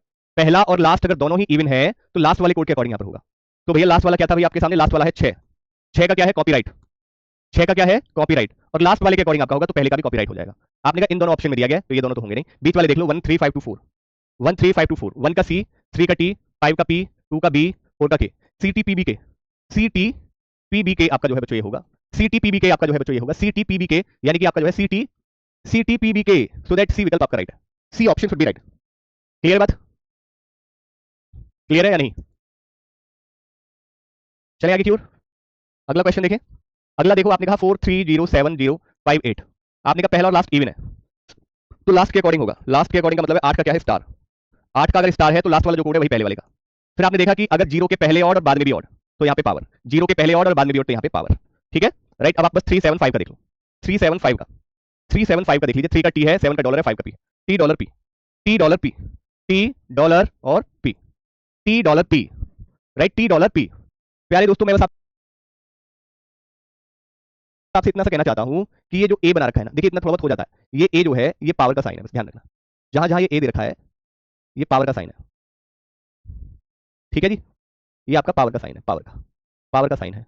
ठीक है, तो आपने देखा star T star dollar power, star T power, star T power dollar power T star, यानी कि डी ऑप्शन करेक्ट है, डी ऑप्शन करेक्ट है बेटा, स्टार टी पावर डॉलर, अरे नहीं नहीं नहीं, तो इसको ऐसे रहने दो भाई, ये कोई गलती नहीं है, ठीक है, ये सही है, नहीं तो फिर तो ये दोनों कॉमन हो जाएंगे ना, सॉरी फॉर दैट, ये तो फिर दोनों कॉमन हो जाएंगे फिर तो। ठीक है, फिर तो ये दोनों ही सही, अगर मैं यहाँ पावर बना दूं इसको तो बी ऑप्शन और डी ऑप्शन तो सेम हो जाएंगे, इसलिए इनको ए ही रहने दो भाई, इनको मत छेड़ो, राइट, इनको मत छेड़ो, इनको ऐसे ही रहने दो। अगला देखिए बच्चों, 750360 8, 750360 8,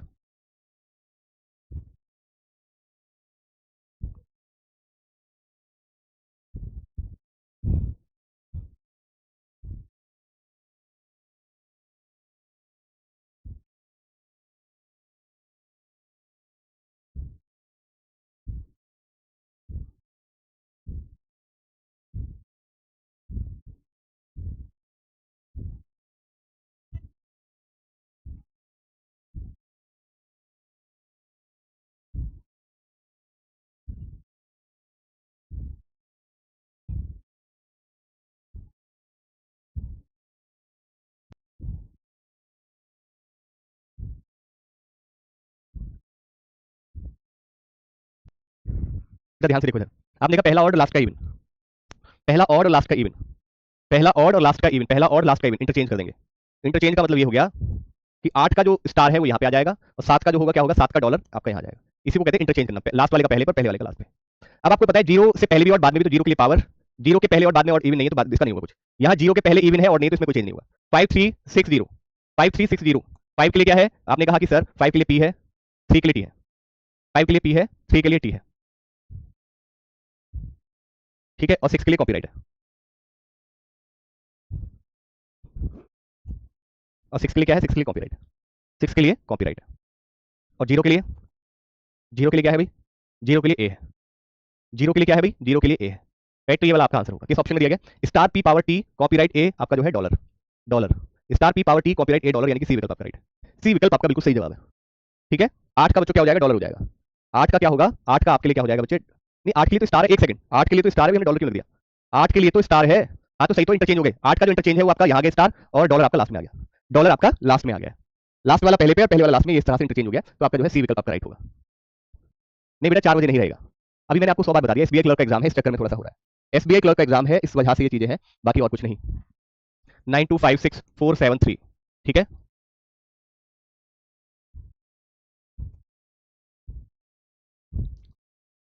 अदला बदली, हाँ जी। जीरो के लिए पावर और ए दोनों कैसे हो सकता है बेटा, क्योंकि आप पढ़ोगे ध्यान से तभी तो पता लगेगा कि जीरो के लिए ए कैसे, जीरो के लिए ए कब होगा और जीरो के लिए पावर कब होगा, ये आपको पता लगाना पड़ेगा। देखिए वैसे तो जीरो के लिए ए कंफर्म है पहले से ही, लेकिन उसने ये कहा था अगर कहीं भी, पांचवी कंडीशन को पढ़िए, अगर कहीं भी जीरो जो है अगर घिरा है और नंबर से, अगर कहीं भी जीरो और नंबर से घिरा है, घिरे का मतलब, घिरने का मतलब ये कि जीरो से पहले भी ऑड हो और बाद में भी, अगर कहीं भी जीरो ऐसी स्थिति में है जिसके पहले भी ऑड और बाद में, ऐसी स्थिति में जीरो के लिए पावर यूज होगा। अगर जीरो के पहले और बाद में अगर ऑड नहीं है, इवन है, अगर जीरो के पहले और बाद में अगर ऑड नहीं है, तो ऐसी स्थिति में जीरो के लिए एक और जो एक्चुअल में दिया गया था, जो एक्चुअल में दिया गया था वही यूज होगा। लेकिन अगर कहीं भी ऐसा आ गया कि जीरो के पहले भी ऑड और बाद में भी, तो ऐसी स्थिति में फिर ए नहीं, फिर पावर यूज होगा। तो वो तो आपको थोड़ा सा तो याद रखना पड़ेगा ना, ऐसे थोड़ी ना है कि कुछ भी, राइट, कुछ भी। अब यहाँ देखो ना, कहाँ गया वो जीरो, देखो ना, जीरो पहले भी ऑड और बाद में भी, जीरो पहले भी ऑड और बाद में भी ऑड, यहाँ देखिए जीरो के पहले भी ऑड और बाद में भी, लेकिन यहाँ नहीं है, यहाँ जीरो के पहले ऑड नहीं है ना बाद में, तो ऐसी स्थिति में जीरो का जो एक्चुअल कोड है वो एक्चुअल कोड लगाना पड़ेगा। थोड़ा तो ध्यान रखिए ना बेटा, थोड़ा तो समझदारी दिखानी होगी, थोड़ा तो समझदार बनना पड़ेगा।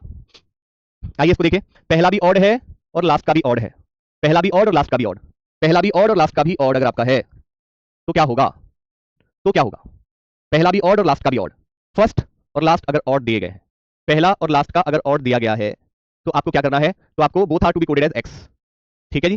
पहला और लास्ट का अगर ऑड दिया गया तो आपको एक्स मार्क करना होगा। 25647, 25 2 के लिए बी, 5 के लिए पी, 6 के लिए कॉपीराइट, 4 के लिए के, 7 के लिए डॉलर, बीपी कॉपीराइट के dollar, BP copyright, BP copyright के डॉलर, ठीक है, बीपी कॉपीराइट के डॉलर, यानी कि D option correct, BP copyright के dollar, D option should be correct answer, ठीक है बच्चे। चलिए भाई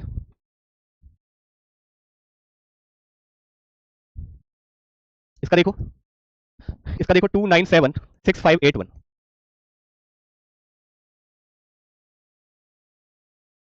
तो पहला और लास्ट का ऑड है, पहला और लास्ट का अगर ऑड दिया गया होगा, पहला नहीं, पहला इवन है, सॉरी, पहला इवन और लास्ट का ऑड, पहला इवन, पहला इवन और लास्ट का ऑड, तो पहले वाले का कोड हो जाएगा। तो पहला क्या था भाई, दो, तो दो का क्या है बी, तो पहला और लास्ट के लिए, पहले और लास्ट के लिए पहले वाले का कोड हो जाएगा बी, ठीक है। आपने कहा ये दो ऑप्शन तो आपके रॉन्ग हो गए, ठीक। 97658, 97658, 97658 eight the rate dollar copyright, eight the rate dollar copyright, ठीक है, पी स्टार, पी स्टार, देखिए आप डी एट द रेट, इसको पी डॉलर कर लेना प्लीज बेटा, इसको डॉलर कर लेना, डॉलर, ठीक है, D at the rate dollar copyright P star B, तो फर्स्ट ऑप्शन इज राइट, पहला विकल्प आपका राइट आंसर होगा, पहला विकल्प आपका राइट आंसर है, पहला विकल्प, इसको डॉलर सही कर लेना, इसको बेटा, ये डॉलर है, डॉलर, ठीक है, डॉलर है, ओके बच्चों, क्लियर बात। चलिए बेटा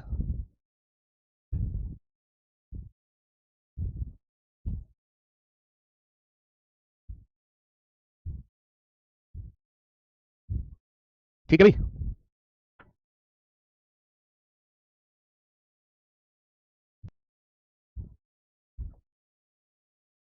क्लियर, फिर इतना ही रखते हैं, राइट।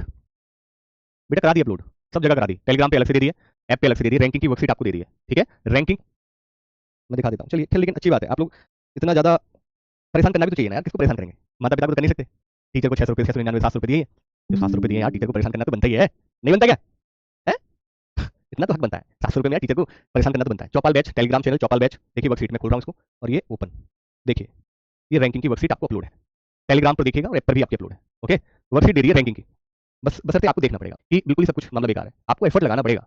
चलिए आइए, तो आज के लिए फिर इतना ही रखते हैं, बहुत बहुत शुक्रिया, बहुत बहुत धन्यवाद। नेगेटिव कमेंट्स पे इसलिए ध्यान देना पड़ता है क्योंकि वो बच्चा बिना सोचे समझे फिर टेलीग्राम पर भी नॉक करता है, टेलीग्राम पर भी हमारे और भी टीचर्स हैं, टीचर्स में अकेला टीचर नहीं हूं। अगर मान के चलिए कि दूसरा टीचर है, एक बच्चा ये कह दे कि रोहित सर ने जो है वर्कशीट नहीं दी, जो बैंकिंग को चला रहा है, अगर उसके लिए कोई बच्चा गलत बोलेगा तो बड़ा दुख मुझे होगा, क्योंकि हमारी टीम कहेगी कि रोहित सर आप तो हमें तो सिखाते रहते हैं कि बच्चों को वर्कशीट दो, बच्चों को मेहनत से पढ़ाओ, आप ही वर्कशीट नहीं। भले ही वो मुझसे कह नहीं पाएगा कोई टीचर, लेकिन मन में वो धारणा जो बन जाएगी ना, उसको कौन निकाल सकता है। इसलिए कोशिश मेरी रहती है कि एक आध दिन का भी लेट हो जाए तो उसके लिए क्षमा चाहता हूँ, बाकी अदरवाइज आपको हम प्रॉपर सारी चीजों को लगातार करते रहिए। जो चीजें आपको मिल रही है आप अपने आप से जेन्युइनली पूछ लीजिए, क्या सच में जो रोहित सर हमें काम दे रहे हैं, जो भी रोहित सर करवा रहे हैं, क्या हम उसको सही से कर रहे हैं या नहीं, एक बार अपने आप से पूछ लेना। ठीक है, धन्यवाद, बहुत बहुत शुक्रिया, नमस्कार, थैंक यू सो मच।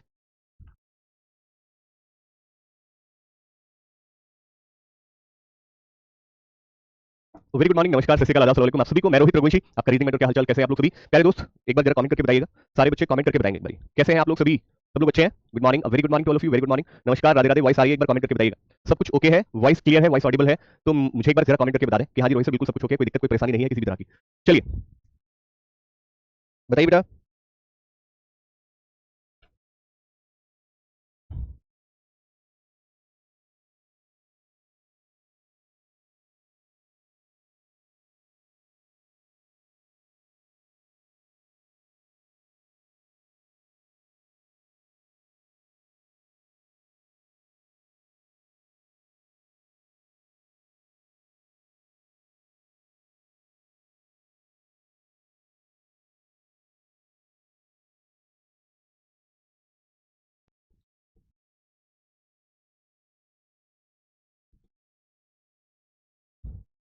चलिए चलो स्टार्ट करते हैं बच्चों, तैयार हो आप सभी? कमेंट करके बताओ।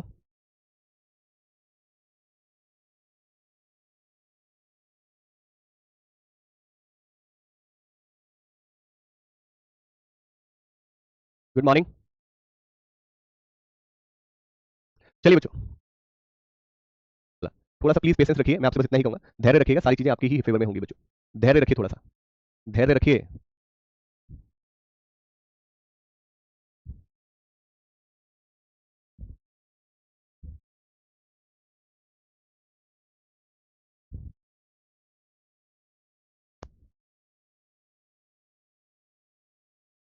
ये देखिए, मैंने कहा था मशीनरी बेस्ड भी आपका कोडिंग डिकोडिंग होता है, मशीनरी बेस्ड कोडिंग डिकोडिंग है। तो यहाँ पर देखिए ये क्वेश्चन आपको इस तरह से दिया जाएगा, राइट? यहाँ पे एग्जाम में आपको ये क्वेश्चन आपको दिया गया है, पहले इन कंडीशंस को आप ध्यान से पढ़िए, इन कंडीशंस को पढ़ने के बाद फिर आप इस क्वेश्चन को ध्यान से सॉल्व करिएगा, ठीक है? तो पहली कंडीशन को पढ़ना है, पहले देखो घड़ी को समझो, आप घड़ी को समझो ध्यान से, ये मशीनरी बेस्ड क्वेश्चन है, ध्यान से घड़ी को समझिएगा, बहुत ध्यान से समझिएगा। जैसे घड़ी है, तो घड़ी में आप सभी जानते हैं घंटे वाली सुई होती है, मिनट वाली सुई होती है और सेकंड वाली सुई होती है नहीं होती? राइट, आप सभी को बताइए कि एक घंटे में 60 मिनट, एक मिनट में 60 सेकंड, इस तरह से। तो जैसे देखो आपसे कहा गया कि ये जो सिंबल आपको दिया है ना, कह रहा है कि एट द रेट का जो अर्थ है ना, वो ये है कि आइदर आवर एंड या मिनट एंड, यानी कि दोनों के लिए है, इज एट टू। अब आप सोचिए, एट द रेट का मतलब ये बताया कि दो। अब घंटे की सुई अगर दो पे है तो आप ये कह सकते हैं कि 2 बजकर जो भी हुआ हो, और अगर आपकी मिनट की सुई दो पे है तो आप कहते हैं जो भी होगा, जैसे मान लीजिए एक है तो दो पे सुई है तो आप कहेंगे 1 बजे 10 मिनट। अगर अगर आपका जो है तीन से के बाद मिनट वाली सुई दो पे है तो आप कहेंगे 3 बजे 10 मिनट हो रहा है। तो यानी कि अगर दो को हम मिनट के लिए ट्रीट कर रहे हैं तो 10 मिनट यूज करेंगे, और घंटे के लिए ट्रीट कर रहे हैं तो 2 बज के समथिंग, 2 घंटा मतलब ऐसा होता है ना, 2 घंटे। ठीक है बच्चे? ओके बेटा, बेटा जिंदगी भर आखिरी सांस तक आपके इस तरह के ही एक्सक्यूजेस लगे रहेंगे, पढ़ना थोड़ी ना है आपको पढ़ना थोड़ी ना है आपको तो टेक्स्ट ऐसा क्यों है, टेक्स्ट को लाल कर दीजिए, टेक्स्ट को व्हाइट कर दीजिए, आप ऐसे हैं, करिए आप, अच्छा लगता है आपके आप सिलेक्शन के लिए थोड़ी ना बने, आप इन चीजों को जो है आप गरियाने के लिए बने, टीचर को गरियाई ऐसे करके। आइए बेटा, यहाँ पर देखिए हेज का अर्थ क्या दिया गया, हेज का अर्थ कह रहा है कि means either the hour hand और the minute hand is at 8। ठीक है, आप सभी को पता है कि हेज का मतलब क्या बोला, अब 8 पे है तो 8 बजकर समथिंग, अगर घंटे वाली सुई 8 पे होगी तो आप कहोगे 8 बज के समथिंग हो गया। अगर 8 पे मिनट वाली सुई 8 पे है तो क्या कहोगे 40 मिनट। भाई जितने भी घंटे वाली सुई जितने पे भी, जैसे मान लो 2 पे घंटे वाली सुई और मिनट वाली 40 पे, मिनट वाली सुई 8 पे, तो 2 बज के 40 मिनट हो गए, 2 बजकर 40 मिनट हो गए नहीं हो गए? वैसे सेम, यानी कि अगर उसको घंटे के लिए ट्रीट करेंगे तो 8 बज के समथिंग, अगर आप इसको मिनट के लिए ट्रीट करोगे तो 40 मिनट। सेम ऐसे स्टार के लिए अगर इसको घंटे के लिए यूज करोगे तो 4 और मिनट के लिए यूज करोगे तो 20। ऐसे सेम डॉलर अगर घंटे के लिए यूज करोगे तो 6, मिनट के लिए यूज करोगे तो 30। ऐसे सेम परसेंटेज घंटे के लिए तो 9 और मिनट के लिए 45। ऐसे एंड घंटे के लिए यूज करोगे 7 और मिनट के लिए तो 35। ये बात आप सब जानते हो कि घड़ी देखना सबको आता है, राइट? घड़ी देखना सबको आता है। हाँ कोई दिक्कत नहीं, मैं तो पढ़ा रहा हूँ बेटा, चिंता मत करिए, मैं पढ़ा रहा हूँ, राइट? मैं पढ़ा रहा हूँ, आपको ध्यान से पढ़ते रहिएगा, मैं आप सभी को अच्छे से पढ़ा रहा हूँ, आप ध्यान से पढ़ते रहे, बहुत ध्यान से समझते रहे। ओके चलिए, अब देखो यहाँ पर कुछ नोट, क्या कभी भी याद रखना, अगर क्वेश्चन में कभी नोट दिया जाए तो नोट को बड़े ध्यान से समझिएगा, नोट को बड़े ध्यान से पढ़िएगा। कह रहा है कि यदि दो symbol are given, if two symbol are given, if two symbols are given then by default the first symbol refers to the hour end and the second symbol refers to the minute end। देखो बहुत important बात लिखी है, कह रहा है कि यदि दो सिंबल आपको दिए गए, दो प्रतीक एक साथ दिए गए, तो आपको ये मान लेना है कि पहला जो सिंबल होगा वो घंटे के लिए है और दूसरा जो सिंबल होगा वो मिनट के लिए है। जैसे फॉर एग्जांपल उदाहरण के तौर पे मैं बताता हूं, जैसे आपको दे दिया एट द रेट डॉलर, तो पहले वाले सिंबल को आपने क्या यूज करना है, आवर के लिए, और दूसरे वाले को यूज करना है मिनट के लिए। कैसे यूज करेंगे, जैसे एट द रेट दो, तो दो को आपने घंटे के लिए यूज करना है। डॉलर, डॉलर कहां दिया गया, डॉलर मतलब 6 यानी कि मिनट के रूप में, तो आप कहोगे 2 बज के 30 मिनट हो गए, 2 बजकर 30 मिनट हो चुके हैं। ठीक है, राइट? अब आपसे कहा गया कि निम्नलिखित प्रश्नों में समय को दोपहर माना जाता है, राइट? जितना भी आपको दिया गया है समय को दोपहर माना जाता है, ध्यान रखना। आगे चलते क्वेश्चन की ओर चलते हैं। हाँ जी, ऑब्वियसली बात है यार, अगर तुम सोच के बताओ, अगर ऐसे शॉर्टकट में ना लिखोगे, अगर इस चीज को आप कि यदि दो symbol are given, if two symbol are given, if two symbols are given then by default the first symbol refers to the hour hand and the second symbol refers to the minute hand. देखो बहुत important बात लिखी है, कह रहा है कि यदि दो सिंबल आपको दिए गए, दो प्रतीक एक साथ दिए गए, तो आपको ये मान लेना है कि पहला जो सिंबल होगा वो घंटे के लिए है और दूसरा जो सिंबल होगा वो मिनट के लिए है। जैसे फॉर एग्जांपल उदाहरण के तौर पे मैं बताता हूं, जैसे आपको दे दिया $, तो पहले वाले सिंबल को आपने क्या यूज करना है, आवर के लिए, और दूसरे वाले को यूज करना है मिनट के लिए। कैसे यूज करेंगे, जैसे $2, तो 2 को आपने घंटे के लिए यूज करना है। डॉलर कहां दिया गया, डॉलर मतलब 6 यानी कि मिनट के रूप में, तो आप कहोगे 2:30 हो गए, 2:30 हो चुके हैं, ठीक है, राइट। अब आपसे कहा गया कि निम्नलिखित प्रश्नों में समय को दोपहर माना जाता है, राइट। जितना भी आपको दिया गया है समय को दोपहर माना जाता है, ध्यान रखना। आगे चलते हैं, क्वेश्चन की ओर चलते हैं। हाँ जी, ऑब्वियसली बात है यार, अगर तुम सोच के बताओ, अगर ऐसे शॉर्टकट में ना लिखोगे, अगर इस चीज को आप शॉर्टकट में नहीं लिखोगे, अगर इस चीज को अगर आप शॉर्टकट में नहीं पढ़ेंगे, अगर आपने इसको एक बार शॉर्टकट में लिख लिया तो आपको फिर वो देखने की जरूरत है। अब जैसे मुझे पता है डॉलर का क्या मतलब है, घंटे के लिए 6 और मिनट के लिए 30, अगर मेरे एंड आ जाए तो मुझे पता चलेगा घंटे के लिए 7 और मिनट के लिए 35। अब देखो जैसे क्वेश्चन में क्या कहा गया, क्वेश्चन में कह रहा है Raman usually takes 125 minute. Raman क्या लेता है, यूजुअली 125 मिनट लेता है टू रीच होम, अपने घर पहुंचने के लिए 125 मिनट का समय लेता है, ठीक है। वह आमतौर पर $हैज पर अपना कार्यालय छोड़ता है, $हैज। अगर दो प्रतीक एक साथ दिए गए हो तो पहला प्रतीक आपका घंटे के लिए और दूसरा प्रतीक मिनट के लिए, तो $हैज, तो डॉलर दे रखा है 6 और हैज दे रखा है दूसरा वाला मिनट के लिए 40, तो 6:40, यानी कि जो अपना ऑफिस छोड़ता है वो ऑफिस आपका 6:40 पे छोड़ता है, ठीक है। लेकिन कह रहा है कि भाई और आपको घर पहुंचने में कितना टाइम लग रहा है, 125 मिनट। 125 का मतलब है 2 घंटा 5 मिनट, 2 घंटा 5 मिनट। भाई 125 मिनट को अगर मैंने घंटे में चेंज किया तो 2 घंटे 5 मिनट होगा, क्योंकि 7 दूनी 120 और 5, तो भैया 6 2 8 और 40 और 5 45, यानी कि 2 घंटे 5 मिनट में वो अपने घर पहुंच जाता है। तो अगर 6:40 पे ऑफिस छोड़ेगा, 2 घंटे 5 मिनट घर पहुंच जाएगा, तो 8:45 पे घर पहुंच गया, ठीक है। कह रहा है कि today he leave the office 25 minute earlier, यानी कि अगर वो डेली 6:40 पे जाता है लेकिन आज उसने 25 मिनट पहले ऑफिस छोड़ दिया। 25 मिनट का मतलब पहले का मतलब है उसने 6:15 पे ही ऑफिस छोड़ दिया। घर जाने के लिए उसने ऑफिस 25 मिनट पहले, यानी कि वो रेगुलर कितने बजे जाता है, रेगुलर जाता है 6:40 पर, लेकिन आज वो 25 मिनट पहले जा रहा है। तो 25 मिनट पहले जाने का मतलब है आज वो ऑफिस 6:15 पे चला जाए, ऑफिस छोड़ देगा 6:15 पे, क्योंकि 25 मिनट पहले है, 25 मिनट पहले है। तो कह रहा है कि टू सरप्राइज हिज वाइफ, मतलब अपनी वाइफ को, जैसे वाइफ डेली ताने दे के मारती है, तुम लोग जो है ऑफिस के चक्कर में फंसे रहते हो, तुम ऑफिस में चले जाओ, तुम ऑफिस के ही हो जाओ, तुम्हें मेरा ख्याल नहीं है, हैं? अरे भाग्यवान, अरे मेरी भाग्यवान, अरे मेरी धर्मपत्नी, आज मैं 25 मिनट पहले आ जाऊंगा, और बता तेरे लिए 25 मिनट पहले। उसने वो डेली घर के लिए 6:40 पे जाता था, लेकिन 25 मिनट पहले छोड़ दिया पत्नी के टाइमों की वजह से, राइट। पत्नी बार-बार कहने की पत्नी को सरप्राइज दूंगा, तोहफा दूंगा, पत्नी को एक तरह का सरप्राइज दूंगा, आज तो आप अरे 25 मिनट पहले आ गया आप, तो 6:15 पे। लेकिन उसकी किस्मत बड़ी ही खराब थी, उसकी किस्मत बहुत खराब थी। क्या, due to heavy traffic he wasted 15 minute, यानी कि भैया 6:15, लेकिन उसके 15 मिनट और वेस्ट हो गए, किसकी वजह से, ट्रैफिक की वजह से। At what time he reaches home, घर जाने में कितना टाइम लगता है उसको, घर जाने में 125 मिनट लगते हैं, ठीक है। तो 125 मिनट लगते हैं, तो भाई कितने बजे पहुंच जाएगा, 6 2 8 30 और 5 35, 8:35 पे पहुंचेगा। अगर 8:35 को, राइट, 8:35 को अगर मुझे सिंबल यूज करना, तो 8 मतलब घंटे वाला टाइम और 35 मतलब मिनट वाला, तो 8 मतलब हैज और 35 मतलब एंड, तो हैज एंड आपका आंसर हो जाएगा, has and, has and, right. तो हैज एंड का मतलब कहां पर दे रखा है, आपको पहले विकल्प पे दे रखा है, सो राइट आंसर हैज एंड। कितना प्यारा क्वेश्चन था, मजा आया नहीं आया, बताइए जरा ध्यान से, मजा आया क्वेश्चन में या नहीं आया, बोलो। तुम्हें तो जिंदगी में आ ही नहीं सकता कभी, और जिसने ये कहता है ना बार-बार छुट्टी क्वेश्चन पूरा सॉल्व नहीं हुआ है, तो छुट्टी नहीं आया फिर से, आप समझने के बने ही नहीं है। मुझे मत मुझसे कहलवाइए, मुझसे कुछ मत बुलवाइए, लिटरली मैं, मेरा दिमाग फट जाएगा जब आप लोगों को देखता हूं ना, इतना स्लो और इतना तरीके से पढ़ाना।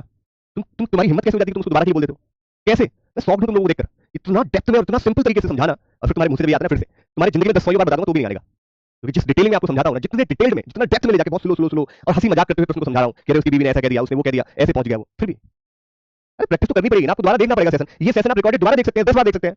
मैं अगर इस क्वेश्चन को मिटा के दोबारा समझाऊंगा तो मेरा समझाने का तरीका यही रहेगा। तो तुम इतना बुद्धि में क्यों नहीं डालते हो कि भाई मैं क्यों टाइम वेस्ट करवाऊं टीचर का, उसको समझाने दो। मेरी बुद्धि में उतना नहीं है, मेरी बुद्धि उतना नहीं समझ पाती, मैं इसको 10 बार में समझूंगा, तो बाद में देखते रहना 10 बार। अब मैं 10 बार थोड़ी ना बताऊंगा इतने सिंपल क्वेश्चन को, राइट। आप अपना तो लॉस करती हैं, बाकी बच्चों का लॉस करवाती हैं।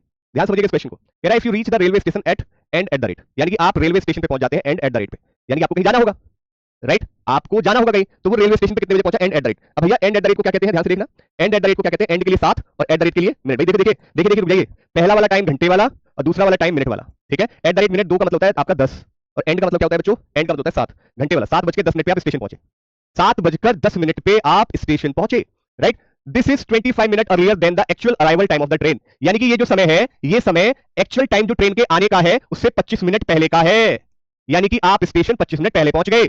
यानी कि ट्रेन कितने बजे आनी चाहिए, फिर 7:35 पे आनी चाहिए। 25 और 10 कितना होता है, 35 होता है। अगर आपसे कहा गया है कि ये जो समय है, this is 25 minute earlier than the actual arrival time of train, यानी कि ट्रेन के एक्चुअल टाइम पे जो आ रही है उस टाइम के आने से 25 मिनट पहले का समय है ये। इसके मतलब मेरी बुद्धि ये जानती है कि अगर मैं 25 मिनट ट्रेन का टाइम का जो एक्चुअल टाइम है उससे 25 मिनट पहले का टाइम अगर ये है, तो इसका मतलब 7:35 पे ट्रेन आएगी, ठीक है। यानी कि आप बहुत सही समय पहुंच गए, 25 मिनट पहले पहुंच गए। फिर कह रहा है देयर इज एन अनाउंसमेंट, एक अनाउंसमेंट हुआ रेलवे स्टेशन पे that the train will come late by 1 hour and 10 minute. Oh, यानी कि आनी तो थी 7:35 पे, लेकिन भैया 1 घंटा 10 मिनट लेट हो गई, डिले हो गई, यानी कि 8:45 पे आएगी। आनी थी 7:35 पे, आएगी 8:45 पे। तो कह रहा है at what time the train will arrive at the station, station पे कितने बजे आएगी, 8:45 पे। 8:45, 8 का मतलब क्या होता है बच्चे, 8 का मतलब हैज होता है। 45 का मतलब क्या होता है बेटा, 45 का मतलब परसेंटेज, यानी कि has percentage should be the right answer. Has percentage आपको डी ऑप्शन में दिया है, डी विकल्प आपका राइट है। समझ आई बात, वेरी गुड, बहुत बढ़िया, सभी ने आंसर बिल्कुल सही दिया है, सभी ने बिल्कुल आंसर सही किया है बच्चों, बहुत बढ़िया, ब्रिलियंट ब्रिलियंट, बहुत अच्छे, क्या बात है, मजा अच्छा तब लगता है जब आप खुद आंसर करते हैं, दिल गदगद हो जाता है, ऐसा लगता है कि वाह यार वाकई में स्टूडेंट बहुत प्यारे। चलिए बच्चे अगला क्वेश्चन देखिए बेटा, अगला प्रश्न आपसे देखिएगा, गौर से देखिएगा, गौर से देखिएगा, हाँ एग्जैक्टली ये मेंस के क्वेश्चन है, मेंस में प्री में नहीं आती है, ये मेंस में क्वेश्चन, और आप यू आर लकी कि आप मेंस के क्वेश्चन को बना पा रहे हैं। ठीक है, आप मेंस के क्वेश्चन को बना पा रहे हैं, यानी कि आप बहुत सही ट्रैक पर चल रहे हैं। बनाइए बेटा।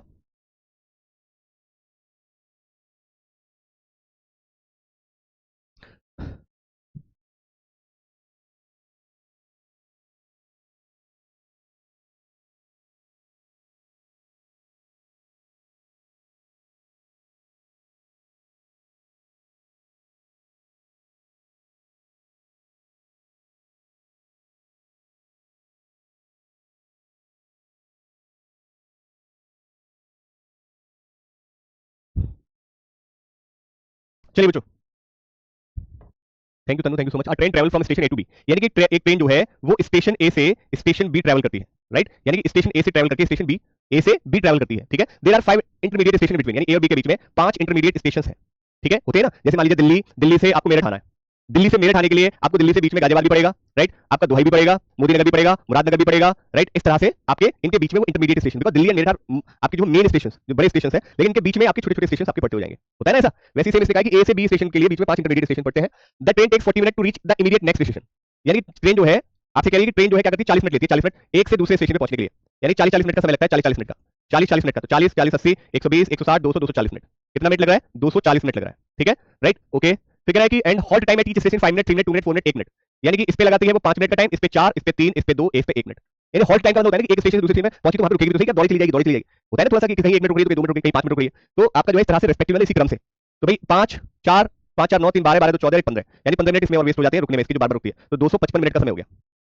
ठीक है, 255 मिनट का, अगर इसको घंटे में तोड़े तो 6 चौक 24, यानी कि 6 चौक 24 यानी कि 4 घंटे और 15 मिनट, 4 घंटे 15 मिनट कैलकुलेट कर सकते हो, तो आपको भी मैं जानूंगा कि 255 मिनट को अगर मुझे घंटे में चेंज करना है तो भाई 255 को 60 से करिए, तो भाई आप कहेंगे 60 चौका 240, 60 चौका 240 यानी कि 4 घंटे बचा कितना, 15 मिनट, तो 15 4 घंटे 15 मिनट, राइट। तो if the train starts at the rate star, यानी कि यहां से ट्रेन स्टार्ट हो रही है एट द रेट स्टार से, ठीक है जी, एट द रेट स्टार से, एट द रेट का मतलब है 2, और स्टार का मतलब क्या होता है, स्टार का मतलब 20 मिनट, यानी कि 2:20 राइट। तो बी पे what time will depart from the third station, right, third station पे, ये तीसरे स्टेशन किस समय प्रस्थान करेगी, पहला स्टेशन, दूसरा स्टेशन, तीसरा स्टेशन ये होगा।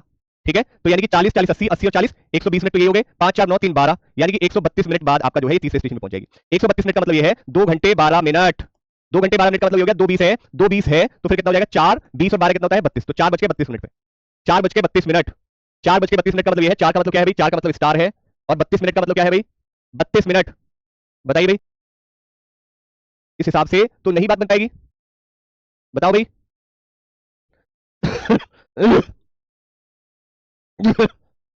अच्छा एक सेकंड, एक सेकंड, 5 3 ओ 1 सेकंड रुकना बेटा, ये 1 सेकंड रुकना, देखो क्या लिखा गया, ये 5 minute 3 minute 2 minute 4 minute 1 minute, मैंने गलती से लिख दिया, पहले 5 मिनट रुकती है पहले स्टेशन पे, दूसरे पे 3 मिनट रुकती है, और फिर उसके बाद 2 मिनट रुकती है, तो यानी कि सीधी सी बात समझो, 40 दिया 120, 5 और 3 8 और 2 10, एक्सट्रीमली सॉरी 130 मिनट हो गया।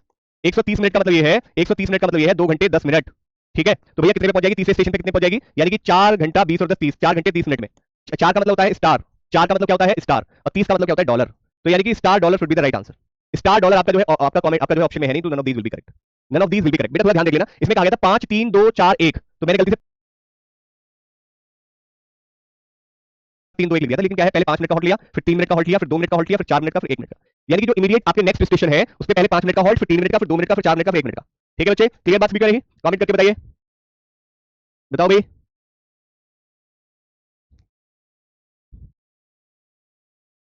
बताइए।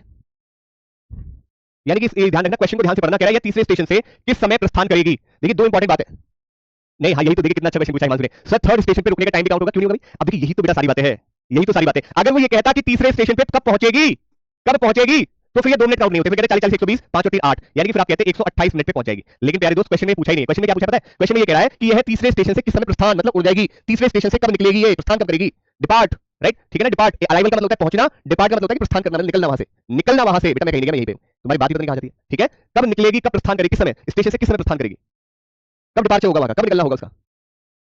ठीक है, तो डिपार्चर के केस में भी जब मान लीजिए वो निकलेगा 2 मिनट रुके तो निकलेगी, 5 और 3 8 तीसरे स्टेशन से 2 मिनट रुकने के बाद ही तो निकलेगी, डिपार्ट होगी वहां से, डिपार्चर टाइम, तो यानी कि 4 5 3 8 2 10 ये 2 मिनट इसलिए काउंट होगा, राइट, 130 मिनट हो जाएगा। ठीक है, ये बहुत अच्छी क्वेश्चन था, बहुत अच्छा क्वेश्चन, बहुत अच्छा क्वेश्चन था ये, अच्छा क्वेश्चन था ये, बहुत ही प्यारा सा प्रश्न था, जिसको आपने प्यारे तरीके से बनाया भी होगा। अगला देखिए बेटा, अगला क्वेश्चन देखिए, अगला क्वेश्चन देखिए,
बना लिया बेटा।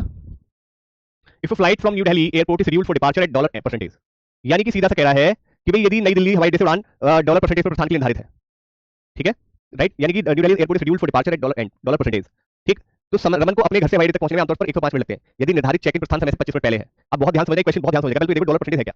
डॉलर का मतलब है 6 और परसेंटेज का मतलब 45, यानी कि भैया 6:45 पे जो है डॉलर परसेंटेज पर प्रस्थान के लिए निर्धारित है, यानी कि दिल्ली हवाई अड्डे से उड़ान डॉलर परसेंटेज पर प्रस्थान के लिए निर्धारित है, 6:45 पे उड़ जाएगी, 6:45 पे, ठीक है। और उसने कहा है कि घर से हवाई अड्डे तक पहुंचने में 105 मिनट लगते हैं, 105 मिनट लगते हैं, यानी कि 1 घंटा, यानी कि 1 घंटा कितना 45 मिनट, 1 घंटा 45 मिनट का टाइम लगता है। यानी यदि निर्धारित चेक इन प्रस्थान समय से 25 मिनट पहले है, यानी कि जो निर्धारित प्रस्थान से 25 मिनट पहले चेक इन है, तो 25 मिनट पहले है तो कितना हो जाएगा भाई, आपने कहा 25 में से 45 में 25 गया तो 20, 6:20 पे आपका जो है चेक इन टाइम है, 6:20 पे।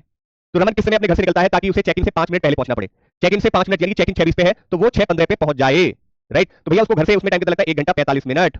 अगर 1 घंटा 45 मिनट तो 1 घंटा 45 मिनट से पहले निकलेगा, तो यानी कि सीधी सी बात है कितने बजे निकलना चाहिए भाई, घटा दो इसमें से, घटा दिया जाए तो कैसे करेंगे भाई, आप सोचिए 6:15 में से 1:45 घटाया जाए, तो आपने कहा 6 वाले में से 1 घंटा 15 को दे दो, 15 को अगर मैंने दे दिया तो 5:75 हो जाएगा, और यहाँ पे क्या 1:45, तो 75 में से 45 गया तो 5 में से 5 गया 0, 7 में से 4 गया 3, और 5 में से 4 गया, 5 में से 1 गया तो 4, यानी कि उसे घर से 4:30 बजे निकलना पड़ेगा, घर से वो 4:30 बजे निकलेगा तब जाके वो पहुंचेगा। 4:30 को क्या कहा गया अभी, 4:30 को क्या कह रहा है, 4 को कह रहा है स्टार, और 30 को क्या कह रहा है, 30 को कह रहा है dollar, star dollar, star dollar किस ऑप्शन में दिया गया, स्टार डॉलर, स्टार डॉलर यानी कि सी विकल्प में आपको दे रखा है, सी विकल्प में आपको स्टार डॉलर आपको दिया गया है बच्चों, ठीक है बेटा, सी विकल्प में आपको स्टार डॉलर दिया गया, राइट, क्लियर बात, नहीं सर। क्वेश्चन 6 में 6:15 की जगह 6:20 होगा, क्वेश्चन 6 में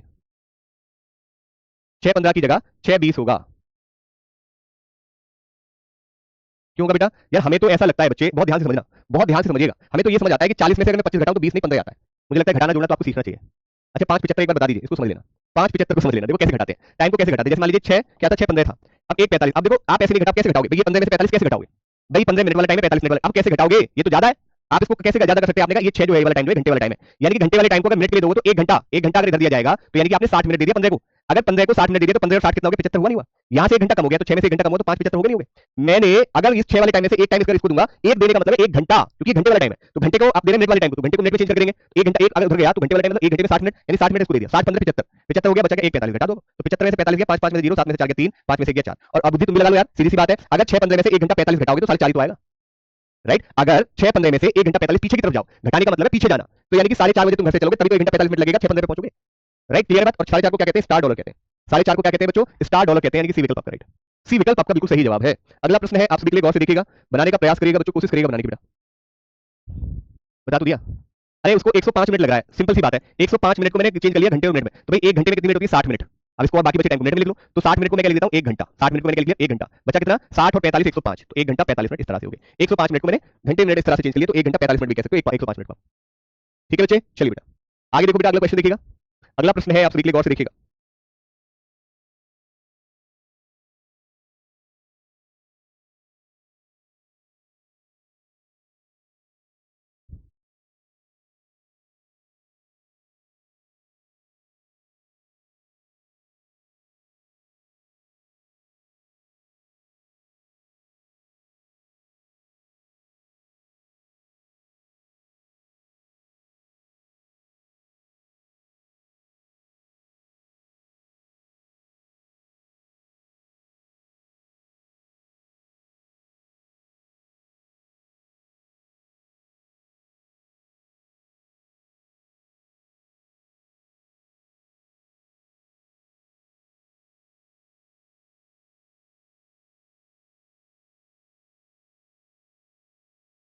and and after 25 minute he reaches his college, ठीक है, डॉलर एंड का मतलब क्या है, डॉलर एंड, डॉलर का मतलब क्या हो रखा है 6 और एंड का मतलब 35, 6:35, यानी कि अपना घर जो लीव करता है 6:35 पे करता है, और after and after 25 minute he reaches his college, 25 minute बाद वो अपने कॉलेज पहुंच जाता है, तो भाई 5 और 5 10, 3 2 5 और 1 6, 6:60 का मतलब ये है 60 मिनट मतलब 1 घंटा, इसको दे दो, यानी कि 7 बजे वो अपना कॉलेज पे पहुंच जाता है।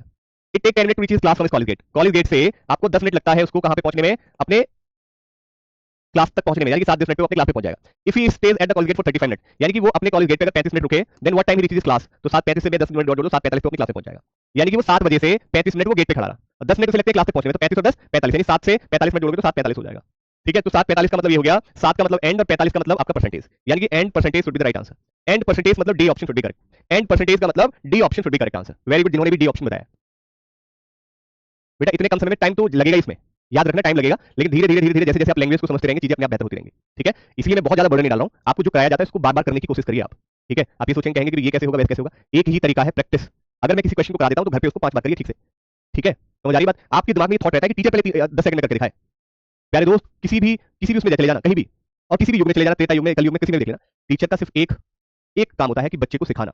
बच्चा माहिर अपना आप ही होता है, स्वतः ही होता है। टीचर आपको बता देगा, ये रास्ता है, ये तरीका है, लेकिन आपको अपने अंदर काबिलियत, अपने अंदर वो हुनर पैदा करना होगा कि मैं कैसे किसी काम को बहुत तेजी से कर सकता हूं। मुझे ये समझ में आ गया कि काम ऐसे होगा, अब इस काम को तेजापन मैं खुद दूंगा, इस काम को मैं ये सीख गया हूं कि ये काम किस तरह से किया जाएगा। ठीक है बच्चे, तो practice is the very important. मैं आपको बस इतना कह सकता हूं, बार बार प्रैक्टिस करिए, अपने आप चीजें समय कम लेने लगेंगी। ठीक है, और ये वक्त एक दिन में नहीं, एक समय लगेगा, 3-4 महीने 6 महीने लग जाते हैं, लोगों को सालों लग जाते हैं, 1 साल 1.5 साल लग जाता है अपने आप को इतना बेहतर करने के लिए कि जब किसी चीज को आप देखें, किसी क्वेश्चन को देखें तो उसमें समय कम लगेगा फिर। ठीक है, चलिए बच्चों, तो वैसे आज के लिए इतना ही। बहुत बहुत शुक्रिया, बहुत बहुत धन्यवाद, ख्याल रखिए, खुश रहिए, मुलाकात होगी आप सभी के साथ। प्यारे दोस्त, मैं आपको बता देता हूं, मेरा टाइपिंग वाला क्या था वो घर गया हुआ है। ठीक है, तो इस वजह से वर्कशीट कोडिंग की रुकी हुई है, रैंकिंग की मैं दे चुका हूं, रैंकिंग की वर्कशीट मैं पूरी की पूरी दे चुका हूं। अगर किसी को नहीं मिली है तो ध्यान से देख लो, टेलीग्राम पर भी है, ऐप पर भी है, दोनों जगह पर मैंने प्रोवाइड कर दी है। ठीक है, बाकी कोडिंग की थोड़ा डिले हुई, इसलिए क्षमा चाहता हूं, क्योंकि हमारा टाइपिंग वाला थोड़ा घर गया होता, 2 दिन से बाहर है वो। ठीक है, लेकिन आज ये प्रॉमिस है कि आपको आज 40 क्वेश्चन, उस दिन के 2 दिन के आपको लगातार 40 क्वेश्चन आज दे देंगे, एक दिन के 20, दूसरे दिन के 20, टोटल 40 क्वेश्चन आज आपको दे दूंगा। ओके जी, चलिए धन्यवाद, ख्याल रखिए, खुश रहिए, थैंक यू सो मच।